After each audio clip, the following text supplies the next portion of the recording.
Hello everyone, welcome back to my channel. Wow, we got so much to catch up on. So, I am the Queen of Swords and I am going to be doing your reading today. So, some of you who are already subscribed to the channel, you may not even remember this really because it was like 3, 4, 5 years ago now.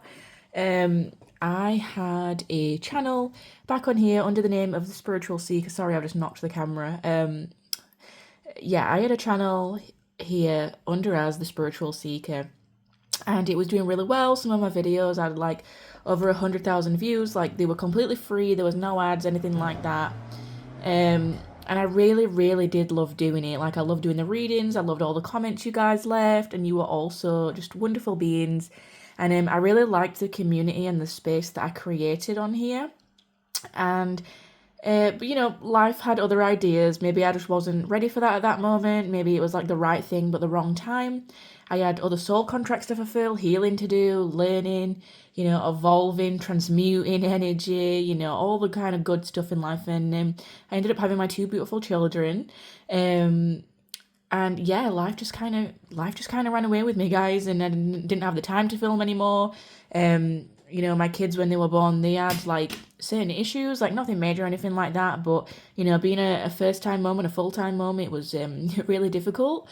So yeah, it's just been crazy busy, and I didn't have the time to do it anymore or the space because there was always a kid crying in the background. So not to say that they're not crying in the background now, but you know what I mean. Like I'm a lot more able to do these things now. They're kind of like my oldest is 5 this year. My youngest is 2. He's just turned 2 in November. He's my Scorpio baby. In fact, they're both water signs. My daughter's a Cancer. My son's a Scorpio. But that's just in case you're interested. But yeah, I'm back, and I feel like now I'm ready to serve you. Like I feel like now, um, you know, I know I'm more sure of who I am. Like when I first started my channel, I'd gone through my spiritual awakening just a year or two prior. Since then, like so many different things have happened. So I feel like I'm ready now. Like I'm ready to serve you. I'm a lot more sure of who I am and my identity. And this is going to be a clear cut, no bullshit channel. And I kind of felt at first like, oh, like I even like did like I briefly started another channel under the same name. I'm gonna like get rid of that because I don't want it to cause confusion. Because I was like, I have to start again. There's no like way like I can just swan back in and be like, oh yeah, guys, I left for like 3, 4, 5 years. But I'm just gonna swan back in and act like nothing happened. Like I didn't want to be seen. I felt like it was a bit of a cop out, like coming back to a channel that already had subscribers and views and things. And I was like, no, because that old version of me worked hard, and that old version of me had passion and ideas, and she's the reason that I started that channel in the first place. Like the legacy of that was from her, that old version. So instead of like shutting it off and you know feeling like a fraud or like I need to start again, I feel like I owe it to her, that old version of me, to really pick up where we left off and do her justice. So I'm sorry if I'm like popping back up on your timeline for no reason, but I am back, and if you are still interested, I would love to have you here in this community, in this space. My name now goes by the Queen of Swords, and that's because I have a no bullshit approach. Ooh, I probably shouldn't swear. I have a no BS approach to my readings. We're going to be clear cut. We're going to, tell the truth, and that's what the Swords is about. The Swords is a suit of truth and a pursuit of truth. And we're going to be clear and concise, and that's what we're going to do in these readings. We're going to try and be as creative and fun as possible, but we're here for the truth, right? I'm not going to blindside you. If anything about love comes up, I know that can be a triggering topic, so I'm absolutely just going to say it how I see it, okay? That's what we're going to do around here. So I've cleansed my space, and you have one of 4 piles to choose from today. So thank you for listening to that intro. And we are going to be doing a reading on who is coming in 2024. Like I said, I did have a reading that went up on my new channel that I had. And you know what? Like I was still figuring out like the lighting and the display and everything like that and the audio, and I just wasn't really happy with it, to be honest, anyway. So I am going to redo it. So I know it's kind of like going into February now. So there'll be a few readings coming up. They might be quite close together, and then I'm going to try and do one a week for you guys, because that's when my children normally go to their nan's house. So that means I'll have, you know what it's like, if you've got kids, you don't have time to be the time or the quiet. They can't just sit there quiet, can they? Even if you're doing something like washing the pots, they got to be screaming in the background. So there's no way that I can do something like this with them here, because they're just too young to understand. Which again, it's not their fault. But trying to channel and not have them in the background and stuff, it can be difficult. So I'm gonna try and do one a week. And if I can, I'll try and do two if I've got extra time or anything like that. But anyway, sorry, I digress. We have 4 piles to choose from today, so I'll zoom in for you a little bit. So we have pile 1, which is the rose and the little skull, the black skull, black obsidian skull. We have the cloud and the moon with a little ball of pyrite, very cute. We have pile 3 with the little dragon's head. I don't actually know what this material is. I don't know what the crystal is, but I don't know. I'd tell you if I knew, guys. And then we have the 4th one with the good things take time with the little red jasper. I'm sure it's red jasper. I don't think that's carnelian. That's red jasper. So yes, I will. All the timestamps will be in the description box. Let me just zoom back out. All the timestamps will be in the description box, and I'll see you over at your reading. Bye. Hello there, pile 1, and welcome to your reading. So I'm going to be doing your reading today on who is coming in 2024. Listen, guys, it's going to be a no BS approach. If I see romance, I'm going to say it how I see it, okay? That's how we do things on this channel. I don't want to be giving any kind of false hope or anything like that. So if it does turn out to be romantic, okay, we're going to get as many deets as possible, okay? Because we're not having anyone pull the wool over your eyes, okay? So we're going to be looking first at the oracle card that you have here. And also, who is this person with my tattoo ink tarot deck? We'll have a look at how you're going to meet with the Astro dice. And then we'll have a look at some initials and words that we can get to really help you out, and some more characteristics on this person, or at least how you perceive them. Because how they actually might be in the tarot might be different to how you perceive them, right? So, this is a little black obsidian skull. So we'll pop that there for you. And we have the little rose. Rose as well, I'm going to say, like, it could be romance, guys. Rose is also the birth month flower for June. So you could be meeting this person in June. They could have a birthday in June. Maybe you're born in June. So they could be like a Gemini or a Cancer. That's kind of what season I'm picking up. And the oracle card that you have again is beauty. Look, and a rose again. So I feel like this person does see you as very beautiful. Sorry if you can't see because of the flashlight, guys. This person does see you as very beautiful. With a number 4 as well, they may see you as very stable. They may see you as very grounded, or perhaps you see them that way. But roses may be significant. You might see roses before you meet this person. Again, the flowers might be in full bloom. That might be what it is. The flowers could be in bloom. That's what's making me think of like summer, like summertime. All the flowers are out picking roses, or going to like flower gardens, or like when you can go to the farms and pick your own flowers and stuff. That's kind of what I'm getting at, guys. Or it could be, yeah, I'm just picking up, like, there's a lot of rose imagery around here. So maybe your guides like to give you roses. This person gives you roses. There's something significant about a rose being in the environment when you meet. So that's interesting. So let's go ahead and look with the tarot now, who this person is. Right, pile number 1, let's get into your tarot. I'm not gonna lie, I've had to stop and start this video like 4 or 5 times now. Like, I keep getting distracted, or there's beeping going off, or like my cats wanted to be fed. So I feel like, honestly, I feel so distracted. Like, I feel like this connection, it might even be like hard to get off of the ground. One or both of you may be distracted. There might be like some kind of like chaotic meeting. Like, there's chaos around how you're meeting this person. You're just distracted, you're distracted, they're distracted. I'm seeing the moon. I keep seeing that as well for your pile. So the moon, that seems to be significant. Yeah, like, I don't know, I'm so distracted.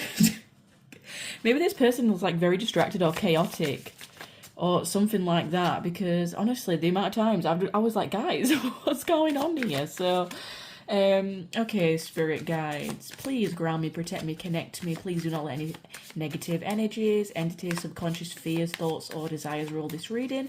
And please, for my pile 1s, give the truth, the whole truth, and nothing but the truth. So, and yes, we do say it like we're in a court of law. let's go ahead. Who is this person then for pile 1 who's coming in 2024? Please, Spirit, can you tell me? And I'm not reading reversals. So who is this person?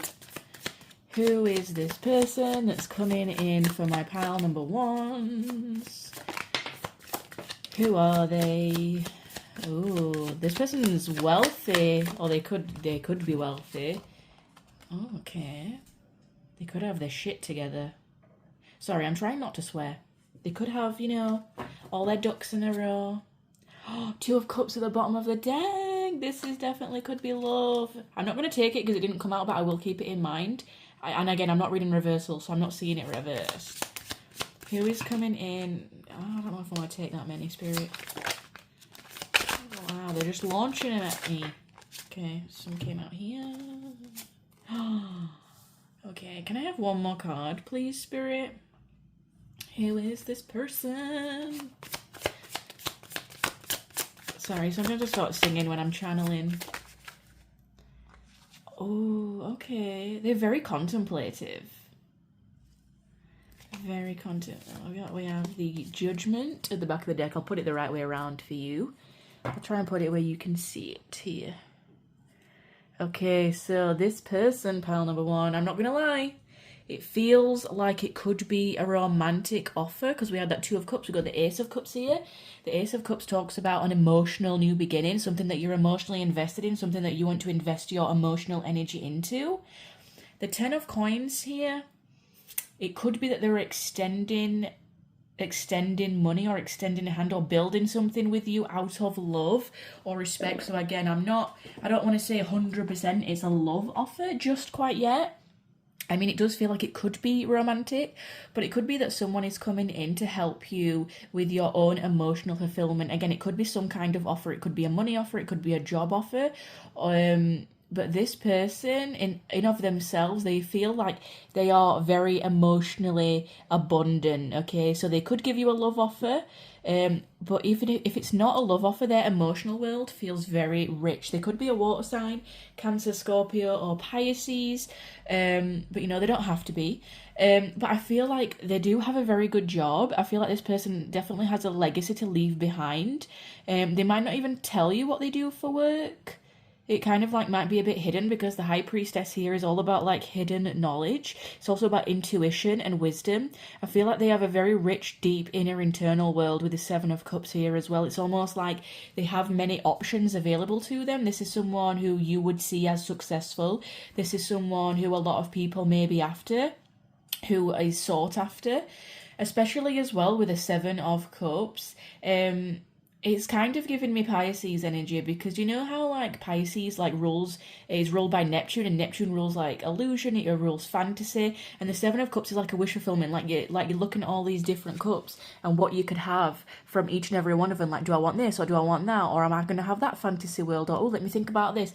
The 7 of Cups kind of reminds me of like a daydreamer card, or like someone who's like manifesting what they want, like creating stories in their head, or you know, like every time they log back into daydreaming, it's almost like they pick up where they left off on their little series that they were creating mentally in their head, and they have all these like different creative ideas and options open. But again, with the High Priestess is like very hidden knowledge, especially with the Hanged Man as well. It can be a little bit more of a withdrawn energy to this person, so it's like it almost feels like you might not always know what's going on underneath the surface with this kind of person. On the outside, they may look very successful, they may look very grounded, very straightforward, very fair, very honest, but internally they're kind of like full of all this like hidden knowledge and fantasy and wisdom and intuition. Like, I actually feel like they are very tapped into their intuition, whether they consciously know this or not.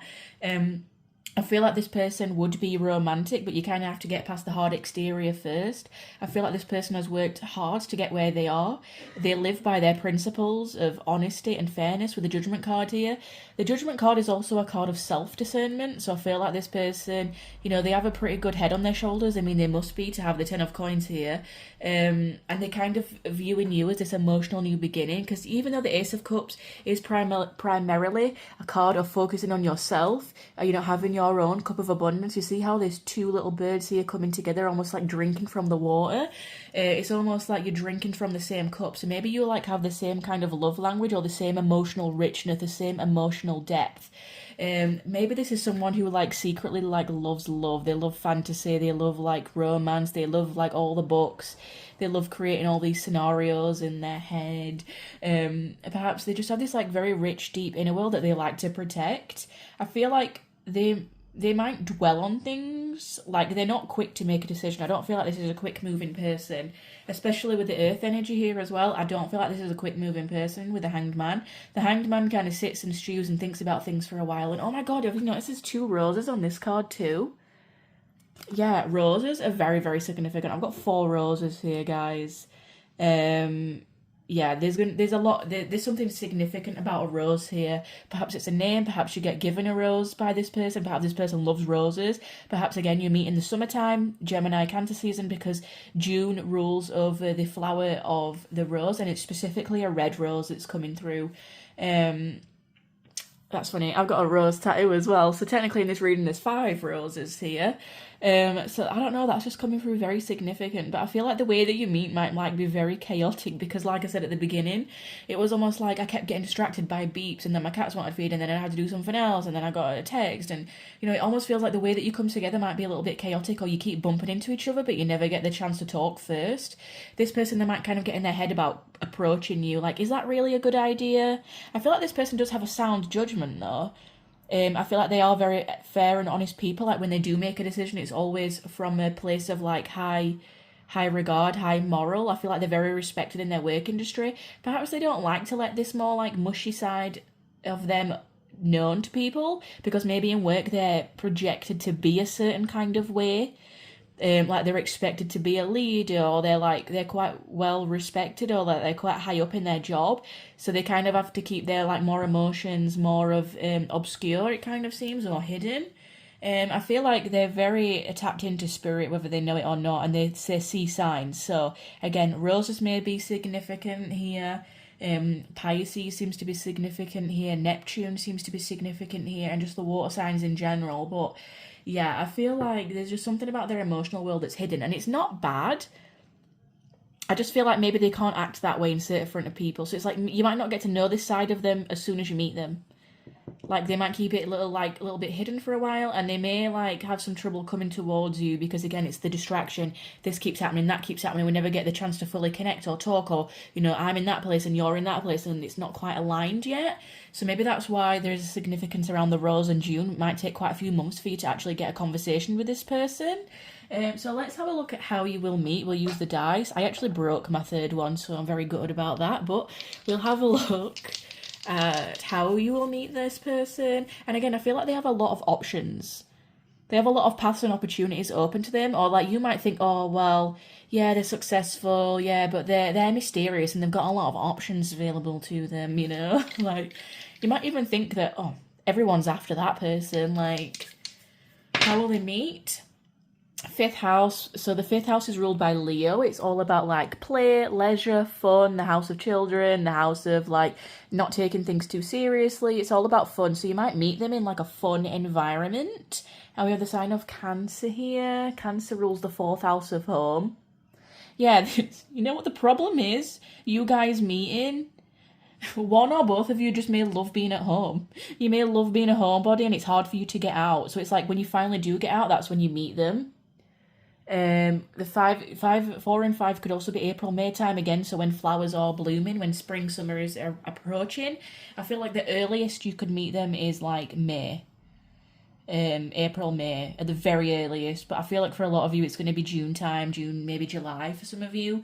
But I feel like the problem is meeting this person. I mean, I don't feel like you are going to meet them at home. I feel like there's someone out there that's like, my soulmate's just going to come to my front door and whisk me up. I think, no, guys, you got to get out.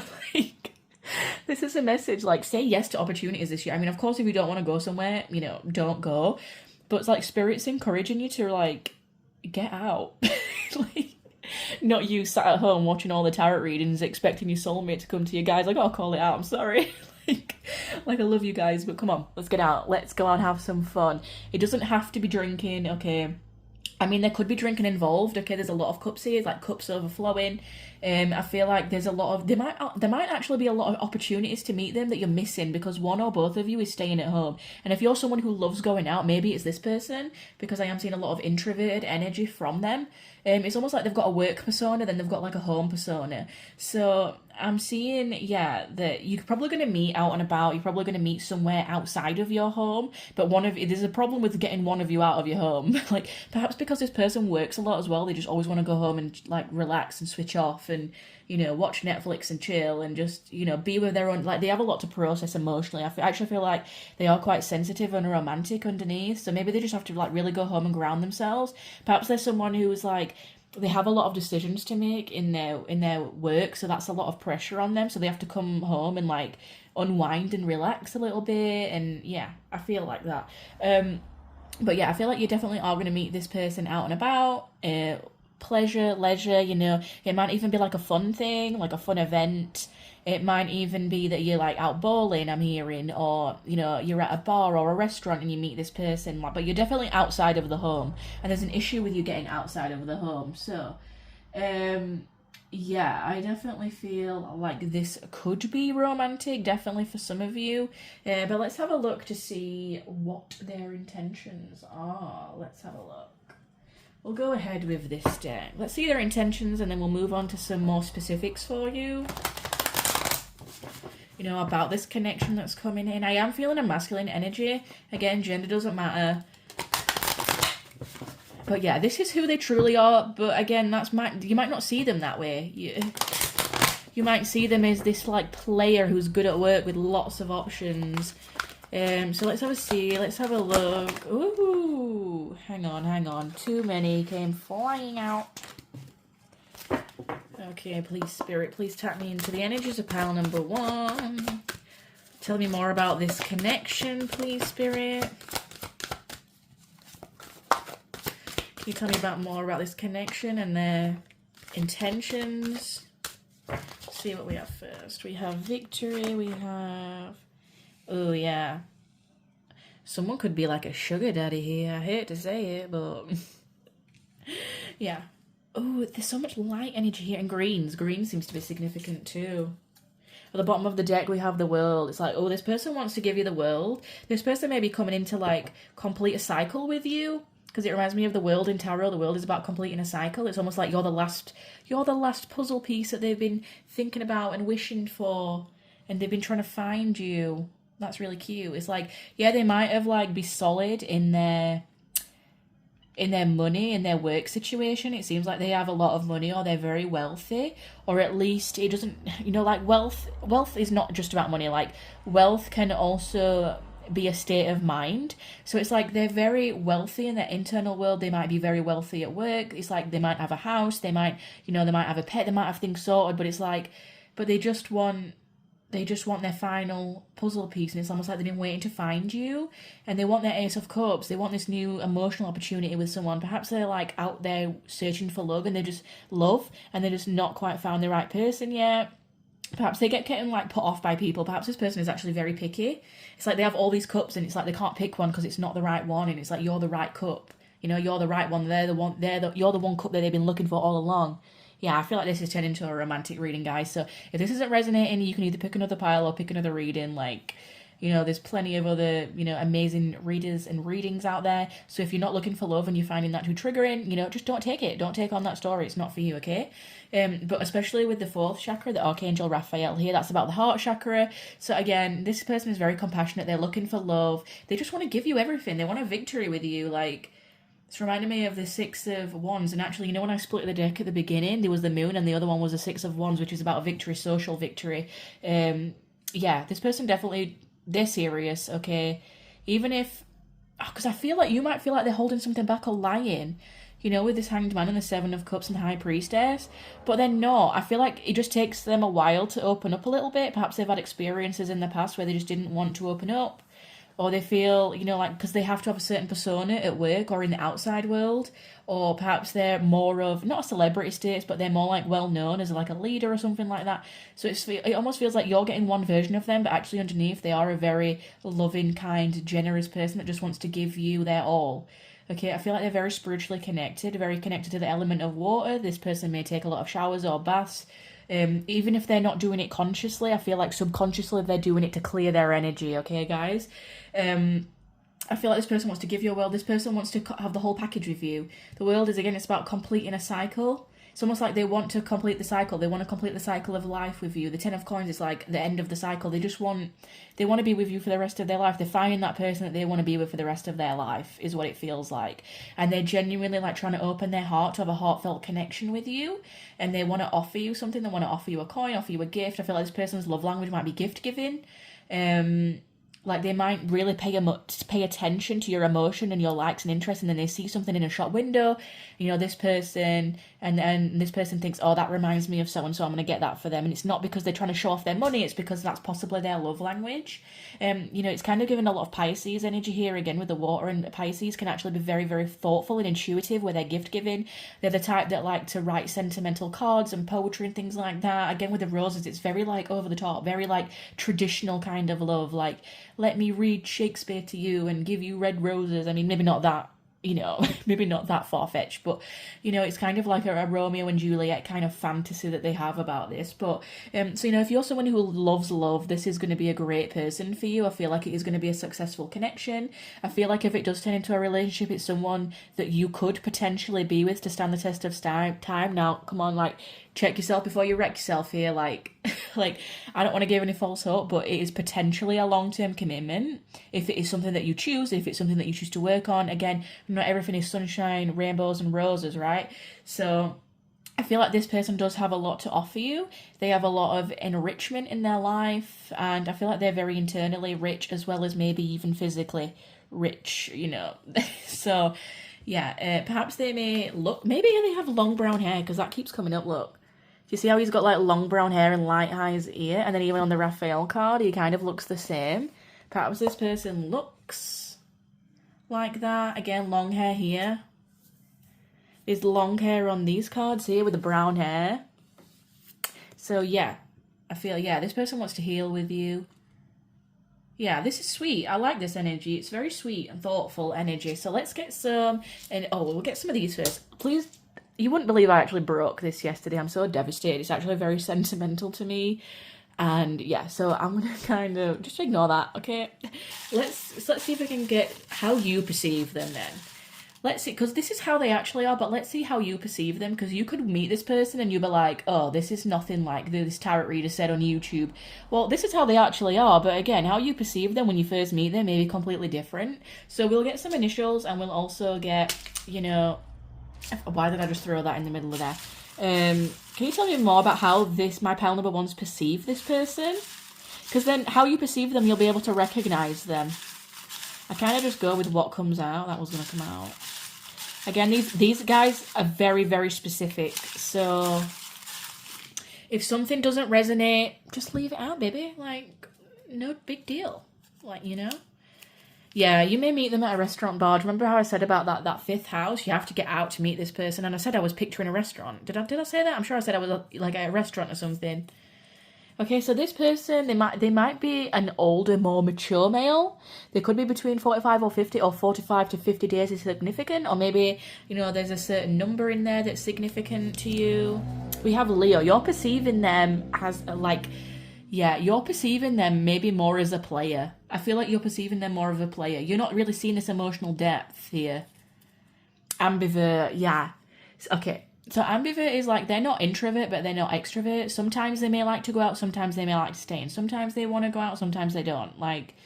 So it's almost like they're an atheist. Okay, so they might not be as open spiritually as you, but I feel like subconsciously they are. They are connected to spirit, or you may perceive them as not connected to spirit. You're like, you have no depth to you. You're just this man holding a coin with all these love options around you. Like, why would anyone want to get with you? You may even think that they withhold back information, or that they're deceitful, or that they're some kind of player with a hanged man. Something that may stand out about them is their clothing style. I genuinely feel like you're going to see them not how they truly are. Okay, so this person may be bold, but for some of you, but I am getting a lot of long brown hair. So, Yeah, that could be like two separate people. So take the message if you do think that they have long brown hair and that's someone that you would be interested in. And if you're someone who's into bald people, then maybe that's the message for you. Yeah, what did I say, guys? I don't make this up, it just comes out, spirit. Summer may be significant when you meet them. Maybe one of you or both of you are born in summer. We have beard. Yeah, there's a lot of hair somewhere. I don't know if it's on the head or on the face, but there's facial hair here on the cards too. So there's definitely hair somewhere. They may have children already. This person may be a more mature soul. Again, you're seeing them. Perhaps you see them as like already having a life. Yeah, an older soul. Yeah, but they're very deep and enriched. I almost feel like you're seeing the version of them that they project, and it's not that they're lying to you, it's not that they're trying to purposely deceive you. It might be that you literally meet them in a place around other people where it's not like they can have like deep, meaningful conversations with you in the middle of a restaurant or a bar, especially if other people are around. What did I say about bowling? What did I say? Guys, am I psychic or am I effing psychic? Right. We have bowling or an arcade. Yeah, it seems like you're meeting them at like some kind of bowling, arcade, alley, restaurant. Like you're definitely meeting them out of the house. Works under a company or a person, so their work may be important to them. Maybe they're not an entrepreneur, but they have a very high position in a company. Might not necessarily be their company. Music, yeah, very connected to music. That kind of reminds me of the Pisces. Pisces tend to be very connected to music, and water signs in general, to be fair. It's like more emotional for them. We have foreign background, so maybe this person has a foreign lineage that is least different to you. It doesn't have to be that they are Netflix and chill. I'm sure I mentioned that earlier. Like, there's one of you that's like at home having Netflix and chill times, and you kind of actually have to go out to meet them. I'm sorry, guys, but you're just gonna have to get out of the house. I know how hard it is, but yeah, we have blonde hair. I feel like this person is gonna have lighter hair. It's kind of like a blondie brown color. Or for some of you, again, it is bald, but they've got a beard, so take however that is. Yeah, they may live a little bit further away. Do you see what I mean? Like, it kind of seems like a little bit of challenge coming together, because maybe like one of you has a foreign background or lives further away, so to specifically meet in these places, you've got to get out of the house. They're not just going to come knocking at your door. They're not just going to randomly know you. So it almost feels like there seems to be like a mismatch in how we're aligning together, like to be in the same place at the same time. And maybe you're perceiving them not wrong. I don't want to like gaslight you, because you're not perceiving them wrong. Like, I'm sure there's a reason why you're perceiving them that way. But for some reason, I would say that you are not perceiving them how they truly are, because they are not projecting how they truly are. And again, it's not to swindle you. It's not to look a certain way. It's not to be deceitful. Because I kept actually seeing the deceit in here when I was shuffling. And it's almost like you might feel like they're being deceitful, but they're not. I feel like they may just have to portray themselves in a way outside of the home that is different to how they actually are. So again, it's not to like gaslight you or anything, darling. Of course not. But I feel like you're just not perceiving them how they truly are. We have spring here. Again, I said you could be meeting them at the earliest in the spring, latest in the summer. What do we have here? Oh, we have autumn. Yeah, for some of you, it might be as late as autumn. There seems to be like some kind of between spring and autumn, because it's definitely when the flowers are blooming though, because it seems like there might be some like missed opportunities. Maybe you actually first meet them in the spring, but then you don't actually have a proper conversation and get to know them until autumn. Like, you keep bumping into them, but we're not really aligning. That's just how it seems here. Yeah, we have friends first. Again, it's almost like you might think that they're lying to you, or that they're hiding something, or that they're doing something a little bit sneaky, but they're not. You might just be like, oh, okay, yeah, they have a more feminine energy to them. For some of you, it could be a literal female. Take that how it resonates. We're not gender specific here. I'm talking about energy. It almost feels like they're very tapped into their divine feminine with the high priestess here. And it's almost like they don't portray that in their outside world. They have to portray themselves in the outside world as more masculine. But they are very spiritually connected. 4 + 3 = 7. 7 is a number of spirituality. Yeah, they are. Coffee fuel, this person, or you may love coffee. Perhaps you meet friends first and you have coffee or something, and their eyes are very significant. I'm kind of getting lighter eyes, to be fair, like blue or grey, but that is how you are perceiving this person. If they're not between 45 and 50 and you're sat here at like, 22 years old and you're like, I definitely do not want a 50-year-old person, then perhaps you are just perceiving them as more mature. Perhaps you are perceiving them as with a family, or they may have children already, or how would they ever be interested? Like, They are so mature, they are so like grounded, but deep down, they're very like sensitive and empathic, and yeah, they've got a lot going for them. So let's take a look at your letters. Let me just ditch these ones out. Hang on, let's pretend that we're not doing this right now. So these could be initials or words. I'll try and get as many words as I can for you, because they could be significant, but see what comes out. It's kind of like a little slide for them to come out. Let's see. Is that going to be enough? If I feel like I need to grab more, I will, but we have TM, not a TM machine. MAL. Why did I just say tamale? Isn't that like a type of Indian food? Please don't quote me on that. We have JI. Well, I'm seeing tamale, yeah. Maybe this person really loves Indian food, or you know why I said they have a foreign background? Perhaps they have an Indian heritage, something like that. We have DUI. Not someone getting a DUI. Please drive safe, guys. RK.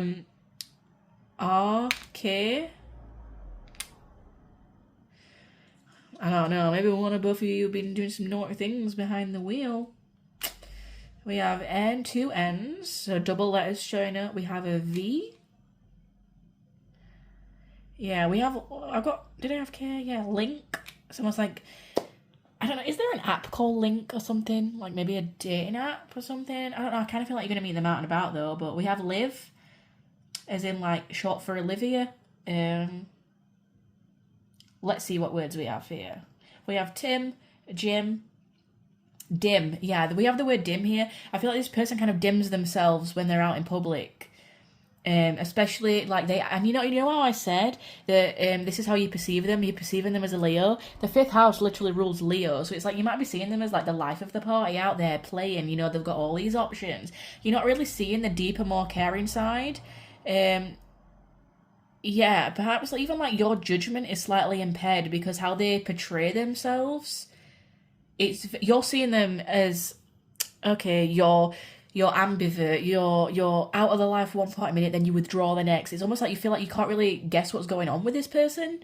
Like, are you in or are you out? Are you this or you that? Like, you seem a little bit confused. Maybe that's why you're friends first, because you're a little bit suspicious of this person. Perhaps this person is very busy as well because they're coffee fueled or you're coffee fueled. Let's have a look. I'm seeing Val. I'm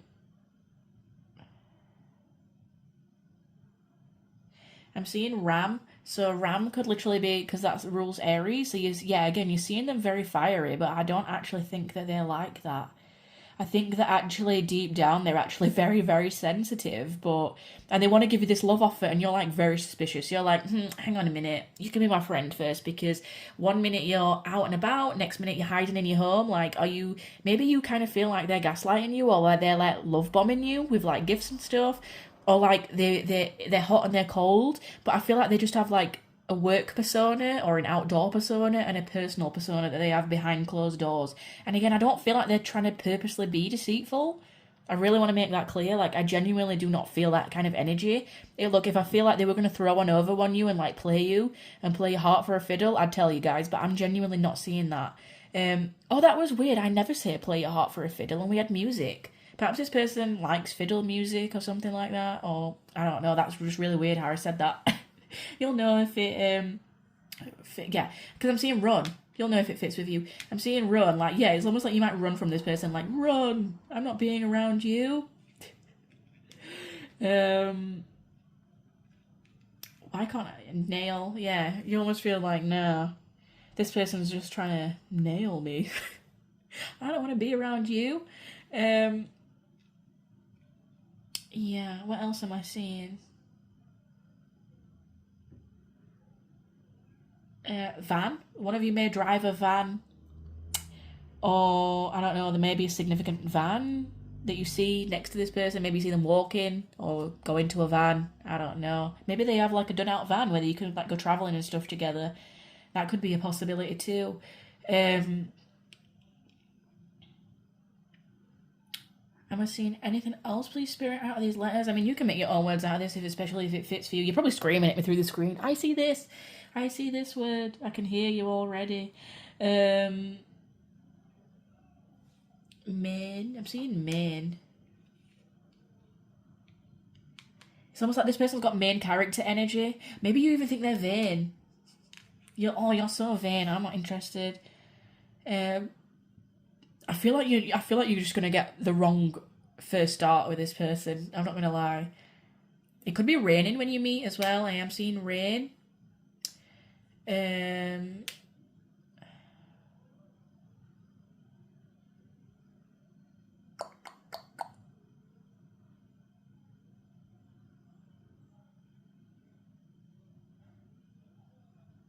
I'm not seeing anything else. Train. Oh, literally, it's right there. Yeah. One or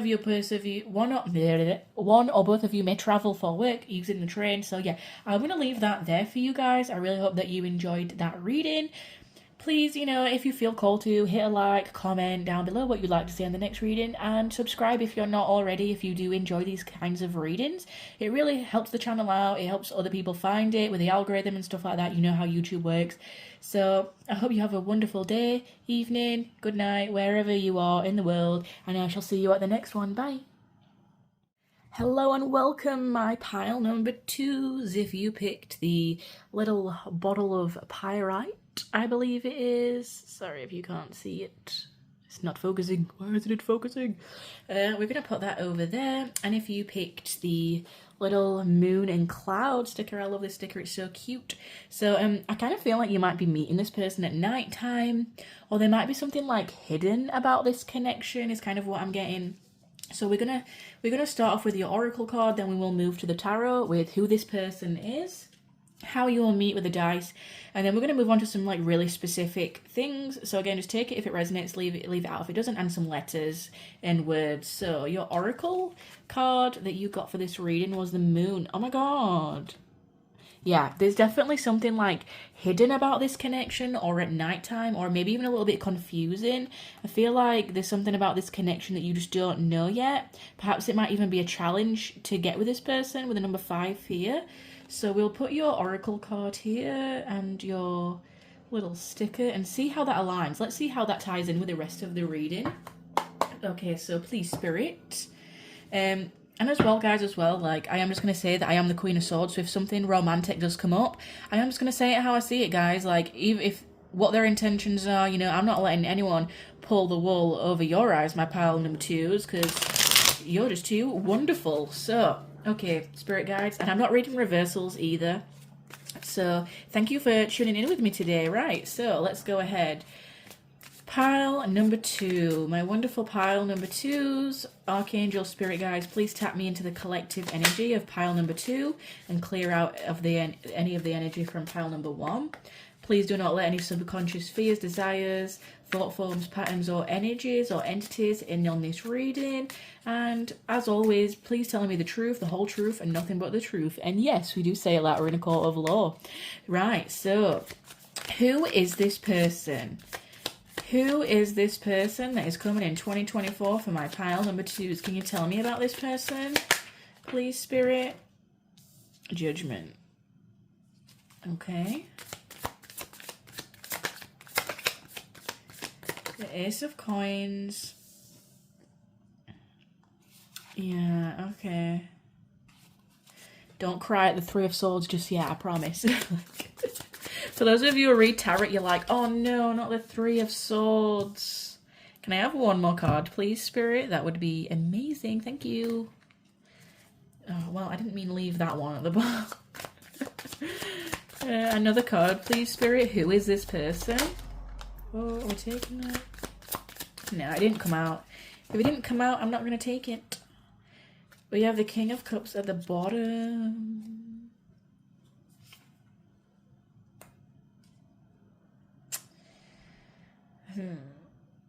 Who is this person? I feel like this person has something to offer you. Oh, I know what it is. No. This is someone from the past, guys.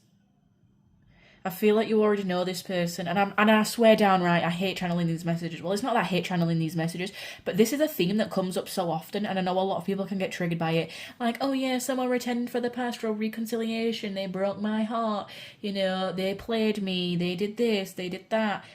This is someone who feels like they need closure, or that there's unfinished business between you two. I'm intuitively getting that, yeah.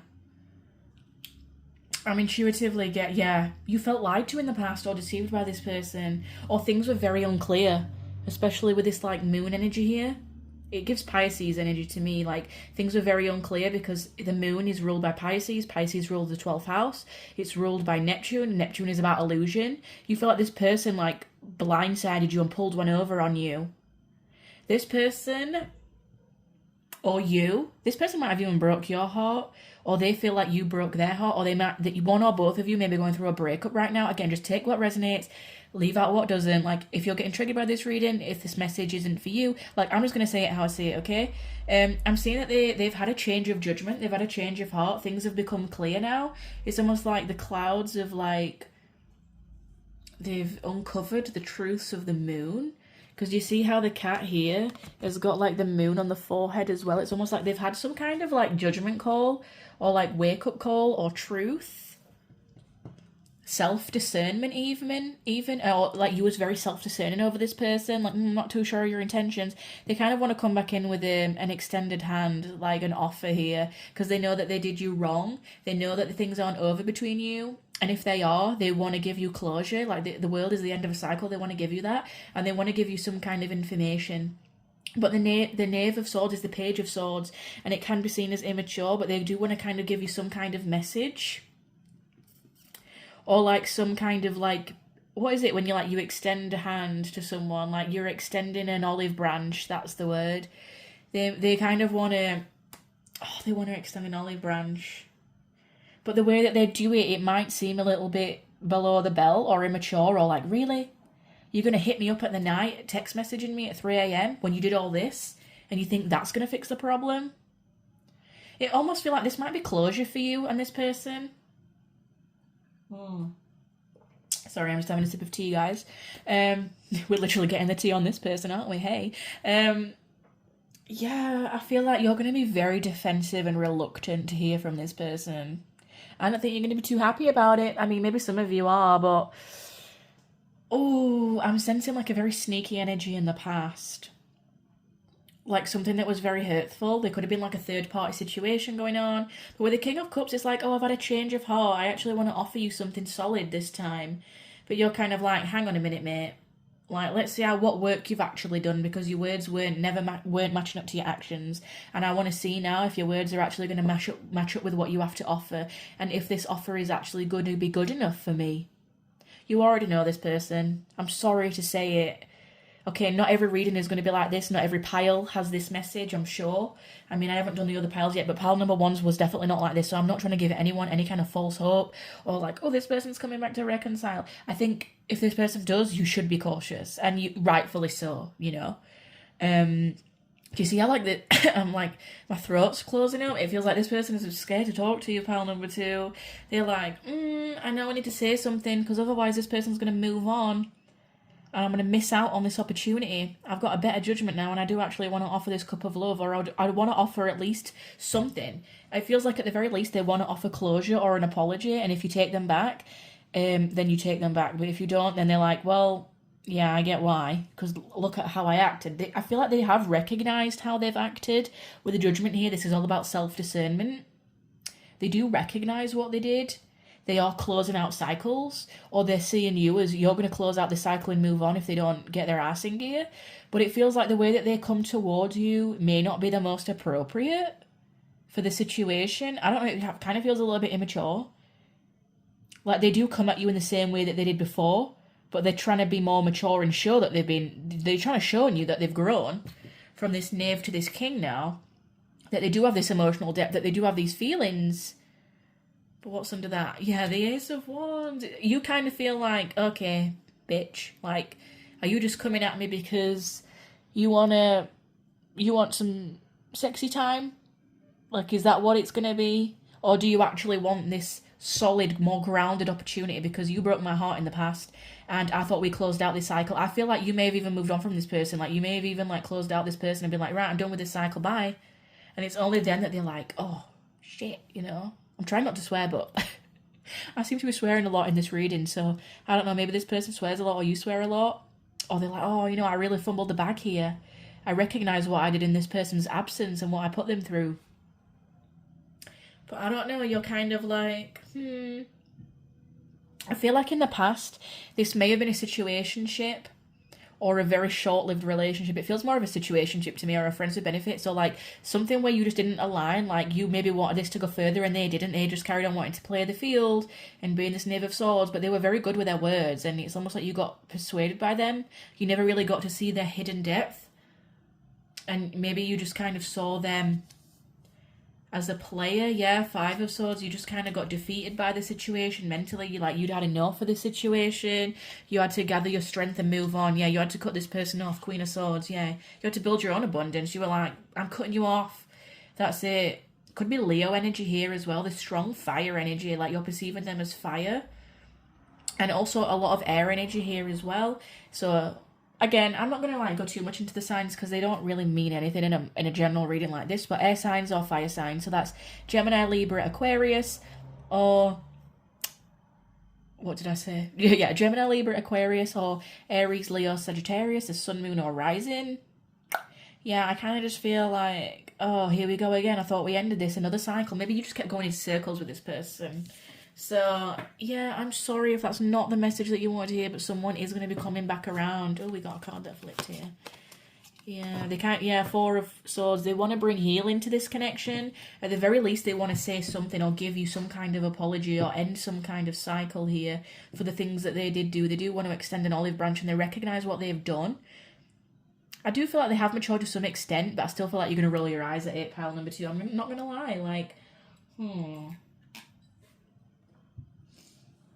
Right, so the dice was, how do you meet? But I feel like you already know this person. This is someone who you already know, so this is not resonating. Pick another pile. Pick another reading. I'm going to ask instead how they come towards you. Because I don't want to ask how did you meet them when you've already met them. So instead I'm going to ask, because pile number 1 was a completely different person. It was a new person. So again, this is not the same message for everyone. So if you're seeing this, sis, I want to say, you know, validate yourself. If you keep seeing these messages that someone's returning, they are.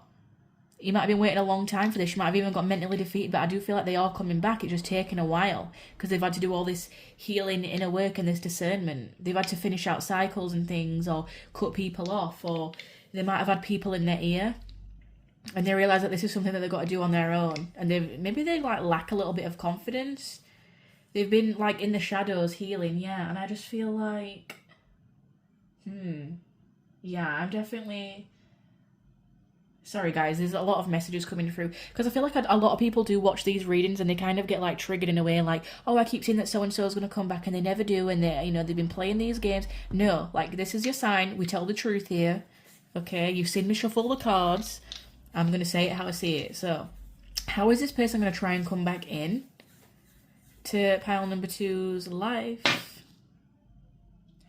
Oh, they're going to come back in when you least expect it. Number 8, the 8th house. It's very sneaky, I'm not going to lie. The way that moon here is hidden, I don't feel like you're going to know that this person's going to come back in. You're going to be very surprised. Again, with this moon energy, it's almost like we don't have clarity. We're a little bit confused. We're in the dark. Something's hidden. I feel like they're scheming in the shadows. I feel like they're going to come back in when you least expect it. Maybe when you're doing deep healing. Maybe when you're dealing with a transformation in your life after you've been through a glow up, or they've been through a glow up. They've seen this. And maybe that's why you're suspicious. Oh yeah, you're here with your Ace of Wand. You know, I know what you're after. You're not going to give me anything solid. But we have Libra here as well coming in. More air energy. I broke the 3rd dice. I'm very good about that. I'm sorry, guys. August could be significant too. So Leo season, I said there was fire energy here. We've got Leo and Libra here. A sun, moon, or rising.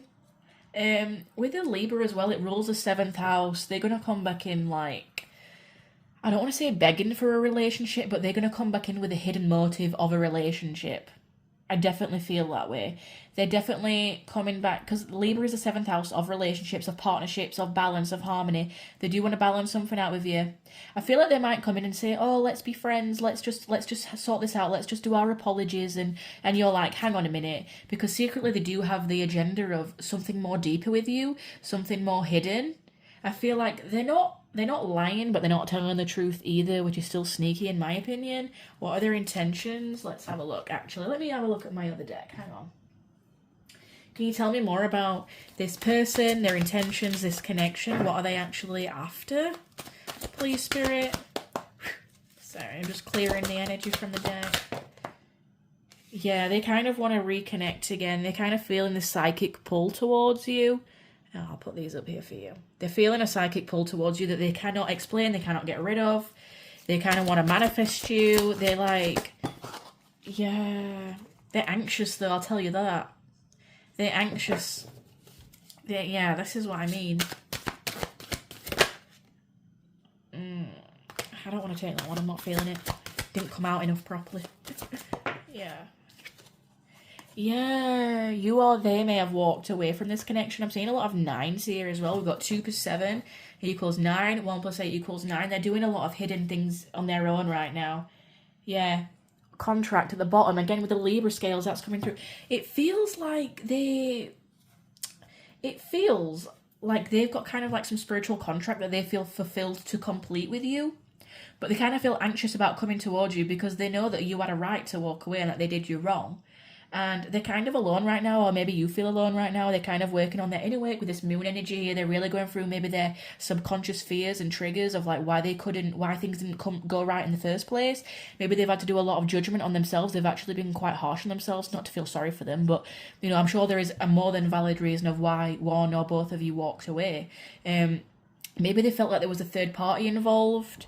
Maybe they feel like they couldn't give you what you needed at the time. Maybe they felt like a page and, you deserve a king or a queen, or like, you deserve a higher energy, and they just kind of feel like they couldn't give that to you. But they kind of know that they messed up their opportunity, and they're kind of feeling anxious about coming towards you. But at the same time, they cannot ignore this contract or this like pull that they have towards you. It's unfinished business here. And they almost feel like they have to come towards you in a little bit of an underhanded or sneaky way, because perhaps they know that you've got the scales, okay? You're going to weigh up what they've done in the past. That Libra energy, you're going to ask for justice and judgment to be called here, that you're going to ask for balance. This is the card 20, XX 20. Again, this could be an X. 20 and 21, they want to evolve and move this connection to finish the cycle. We have the Judgment card 20 and then the 21, the World. They almost know that they're going to be judged for their wrongdoings and what they did in the past. And I'm not sure their ego can handle it. So they kind of feel like they're so anxious that they kind of have to come towards you with a hidden motive. Like, I really just want to patch things up and make things right. I really want to say sorry for that. But secretly deep down, they've been working on all these subconscious wounds. They've been working on all these subconscious fears. They've been doing a lot of inner work, and they kind of know that they're going to get their ass handed to them. I'm not going to lie, pal number 2. They know that, you're not going to take kindly to it, especially if you feel like they've got hidden motives. You're like, hang on a minute, you pulled one over on me last time. And it's like, maybe it was very painful to walk away, because even you might feel this pull or this contract towards this person, and it almost makes no sense. You might have also felt blinded by this connection. Perhaps this connection was very up and down because of this person's behaviour. Perhaps they just used their words to charm, and then their words were deeply as cutting. But yeah, it almost feels like they have to come and find balance or resolution with you somehow, even if it is in the shadows. Or maybe they're even reaching out to you psychically, because with the 8th house is a psychic house. It's Scorpio. It's ruled by Pluto. Transformation. They come towards you after a period of transformation or a glow up, like I said. Or it feels like they might even be connected with you psychically here with the 6th chakra, the third eye chakra, and they're sending you messages in dreams. Yeah, that's what it could be. They're sending you messages in dreams or in your sleep.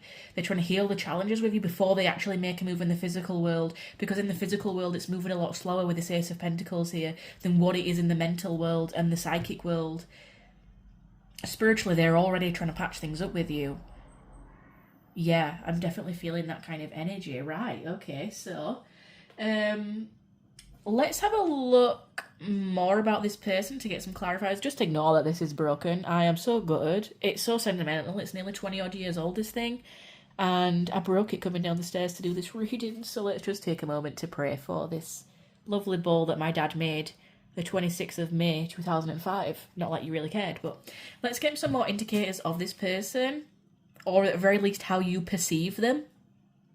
Because it's one thing being they are like this, but how you perceive them may be a different story. Like, how are you perceiving them? Because how they are underneath all this like internal turmoil, you might not be seeing that on the surface. So Spirit, can we get some indicators of who this person is, or how this person is going to be perceived by my pile number 2s? Right, I think we have enough, I think she says, as she pulls out like 20 odd of them. Yeah. You and this person share the same love language, so whatever your love language is, this is someone who does have the same love language as you, but I feel like there was trouble with that in the beginning, and I can't shake that feeling. This person may love science or FBI, or maybe you love science or FBI. They might watch a lot of true crime stuff, horror movies, murder documentaries, things like that. Again, these are very specific, so just take what resonates, leave out what doesn't. Like, if something's not for you, don't make it fit. Okay, so we have music. They may be very connected to music, or they may send you music, or like music may remind you of this person. It may remind you of them. You know, like you may be like speaking to each other through songs.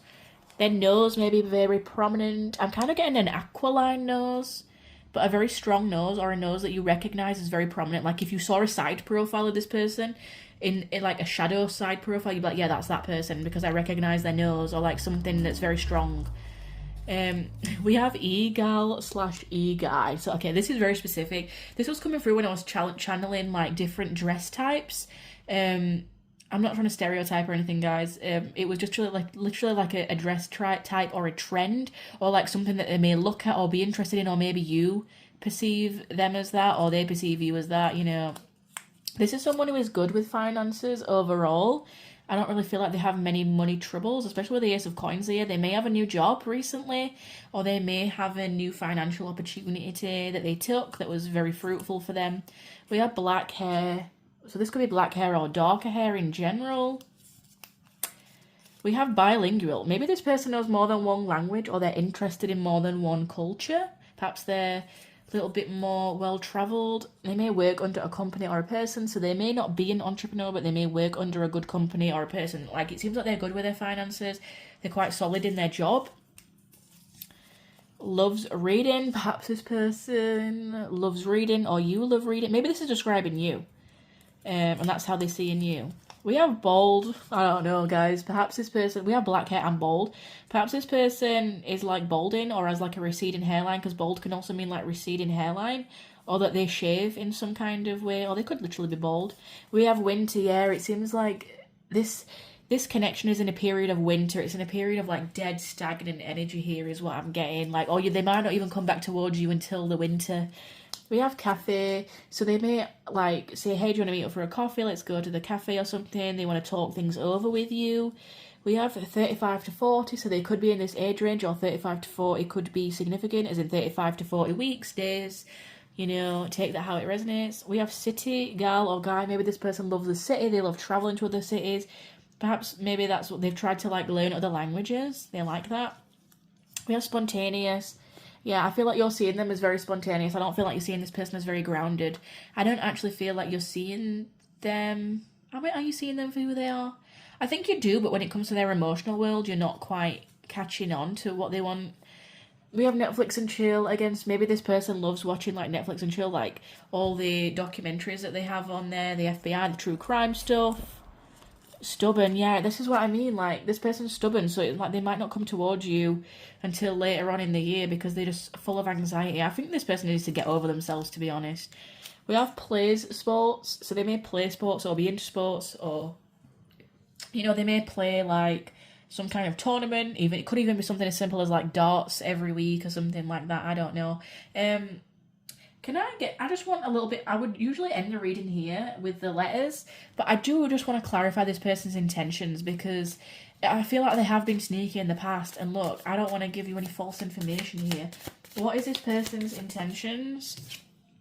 Six of Wands. Okay, they do want victory. They do want success with you. They do see this as a significant connection. Yeah, but they're contemplating. I feel like they're still a little bit confused right now. I'm not going to lie. Maybe that's why it takes so long for them to come back around. They're still a little bit confused. We have the Ace of Wands at the bottom, yeah. It could be that it was just a sexual thing in the past and they're like, okay, but is it something still sexual I want, or is there something deeper here? Is there something deeper with this moon energy? Because it can be a little bit confusing for them, or they're kind of like, I don't know, I've got this like spiritual contract on, something's not over with. I feel like they are confused right now. There's something hidden below the surface. There's definitely something hidden below the surface. What is this? The Knight of Swords. They do want communication with you. They do want to step up from this page to the Knight. What am I saying here? Yeah, but it still feels immature, guys. It still feels immature. So I would be very careful of this person. I'm not feeling like deep, romantic, undying love. I'm feeling someone was overruled by their passions, their desires. They kind of got caught up in it. And now they're a little bit confused because they feel like they need to apologize or do something. They feel spiritually connected to you and like there's a contract, but it's like you've walked away, or this has been dead and gone for ages now. Like, why am I still thinking about this person? And I feel like they might come back in and you're like, hang on, nah. You need to come back with clear and correct. Yeah, not just this Knight of Wands. I feel like they might just try and come back in for some passion because I'm not seeing many cups here. In fact, I'm not seeing any at all. I'm seeing just the wands and swords. So, yeah, 5 of Wands, yeah. I'm seeing like this could end up being a sexual thing. 5 of Wands also talks about like conflict with other people. They're very like avoidant of conflict, which makes sense with the Libra energy. Libra people, if you know any Libras, like Libra, Sun, Moon's rising, they hate conflict. They just want balance, peace and harmony. So I feel like at the very least they do want to have balance, peace and harmony, but I don't feel like they know what that means yet. I don't think that they have the emotional capacity right now because they're just dealing with other things to know what they want out of this connection. They might come towards you, you know, with a little bit of passion and desire with their wand or sword, if you know what I mean. I feel like they don't want to hurt you. They do want emotional fulfillment with you. I'm seeing 10 of Cups at the bottom.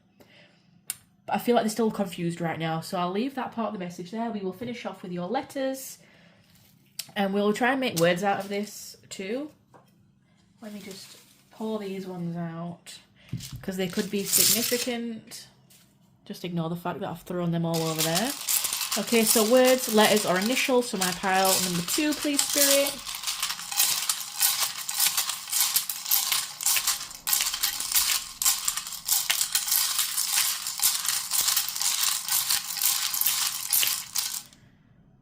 Let's see what letters we have. We have M-A-F.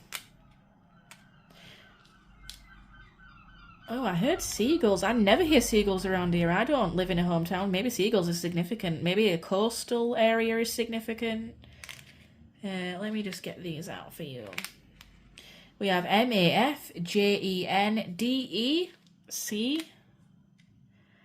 T-V, T-V. Again, someone likes to Netflix and chill here. We have Y, X. Again, yeah, this could be an X. Like, why are you coming back in? You're an X. O, XOXO. Yeah, it's like this person's coming with like some kind of love message and it almost feels like, are you serious? Like you're hitting me up at the early hours of the morning. We have Jen. We have Deck. We have Den. Yeah, maybe like someone likes being at home a lot. Oh, sorry guys. Let me just move my legs. Oh. I've been sat in a position for a while. We have cafe again. Here again, a cafe seems to be significant. Perhaps you met them in a cafe or they'll offer to go to a cafe with you. We have MD. Can you get an MD in like some kind of and I have an MD in finances. I don't know what the proper word is. Is it an MD? I don't know. Maybe they do have an MD in finances. Who knows? Or a DM. Yeah, it's like this person's going to be hitting you up in the messages. Maybe asking to go for a coffee date or something. We have TJ. We have 10. Maybe the number 10 is significant. I'm seeing vine. Yeah, you know when I said like someone offering an olive branch, they're like offering a vine to you or they feel connected to you here. They feel like like they cannot shake this bond. Because at the very least, they've got like karma here. They need to like say sorry to you at the very least. And maybe if they feel like they can get back in your good graces, maybe they can have some like sexy time with you or something. I don't know. I'm not entirely convinced on this energy. I don't particularly like it. I'm sorry. I know that may sound mean, but I feel like you would know what I'm talking about here. Sorry if the light's shining on this, guys. DMT. Isn't that what's produced when like someone smokes a certain plant? Perhaps this person likes to smoke a certain plant of Mother Nature. That's all I'm going to say. I'm seeing fam as well. Like maybe someone's family got involved here. Yeah. VAT. I'm seeing a lot of like finances or maths things. Yeah. I'm seeing that. Yeah, date. Someone might try and ask you on a date, or at the very least they want to be your mate. Yeah, it kind of does feel like that, doesn't it? Anything else, Spirit?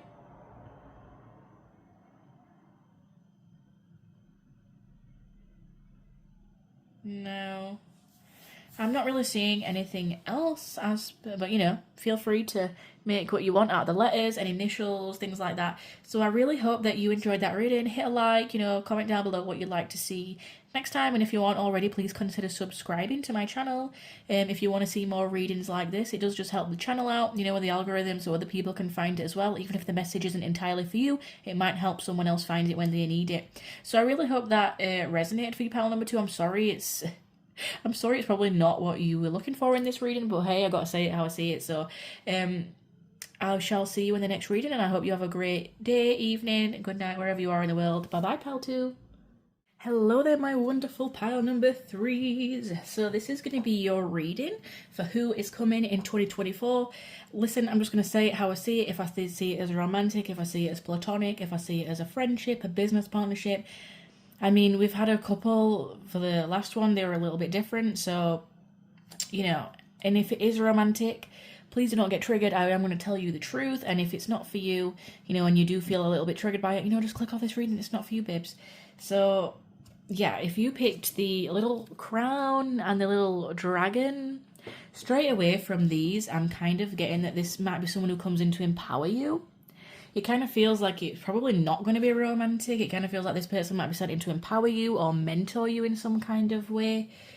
So we'll stick your little thing over here. And the oracle card you got was the warrior. Yeah, so this might be someone who comes in to empower you or like help you claim your throne back, so to speak. So that'll be interesting how that ties into the reading. Perhaps you are needing more balance in your life. So we're going to pop them over there for you so you can keep an eye on them. So how I'm going to do this reading is, of course, I'm going to tell you the truth of what I'm seeing. We're going to go ahead with the tarot and we're going to see who this person is. You know, like who they are, what they're coming in for. And then we're going to have a look at how you meet this person. And then we're going to have a look with the really specifics, the little pieces of paper here with like more in depth about this person and the letters and initials. So, yeah. So, okay, please, Spirit, and thank you for joining me for this reading today. So, thank you, please, Spirit. Please clear out any energy from the other readings. Please give me the truth, the whole truth, and nothing but the truth. And yes, we say a letter in a court of law here.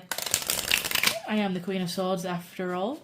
And please do not let any subconscious fears, thought forms, negative entities, energies, or desires rule this reading. Please just give us the honest, true Spirit. Who is coming in for my pile number 3s who picked the dragon, the collective of pile number 3?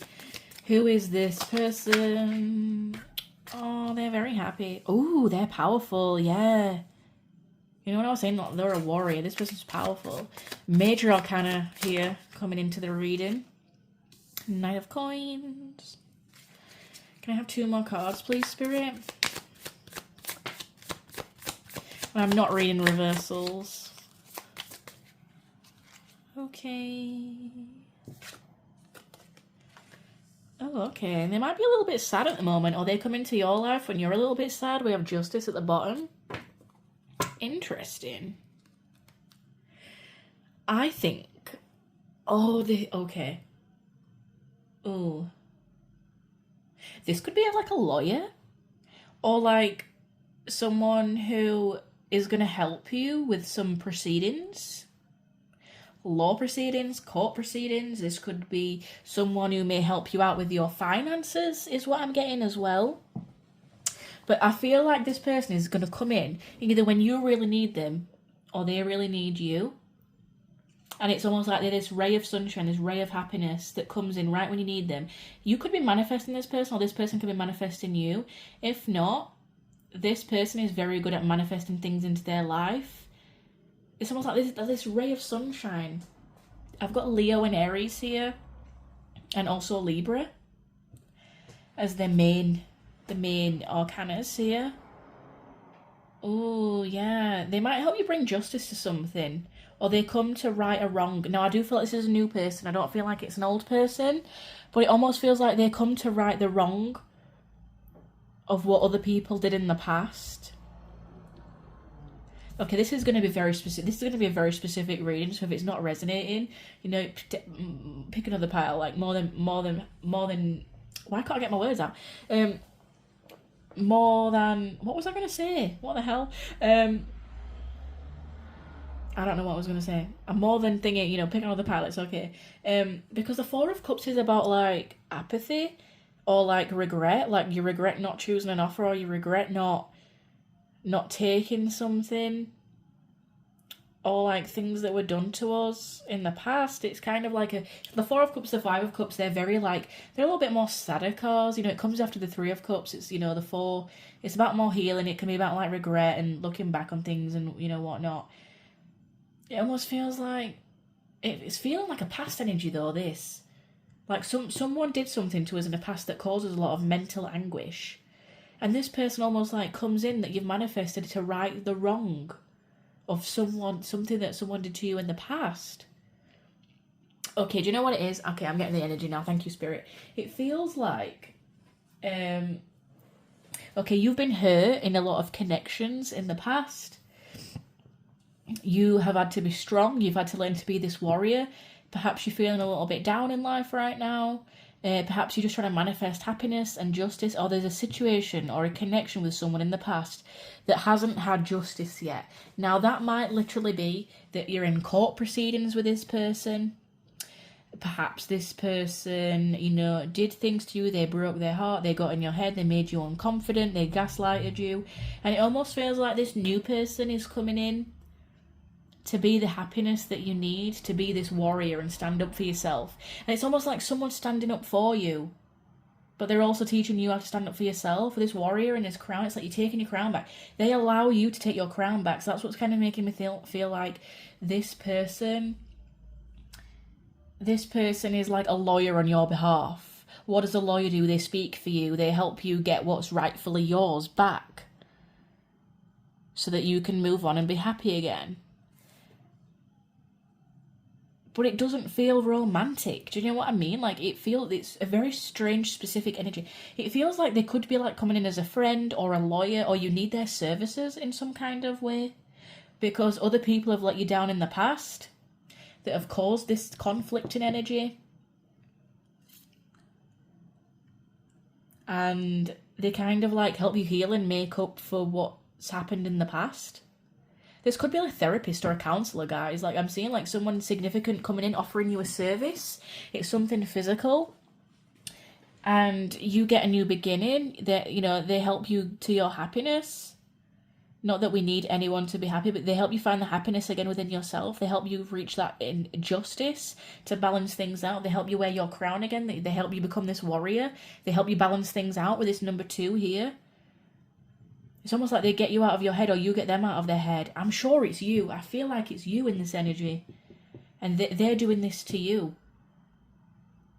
If it's not you that's the one that's feeling sad, it's definitely like they've had people wrong them in the past, and it's like you're the person that finally brings them the happiness and the justice to make up for what everyone else did.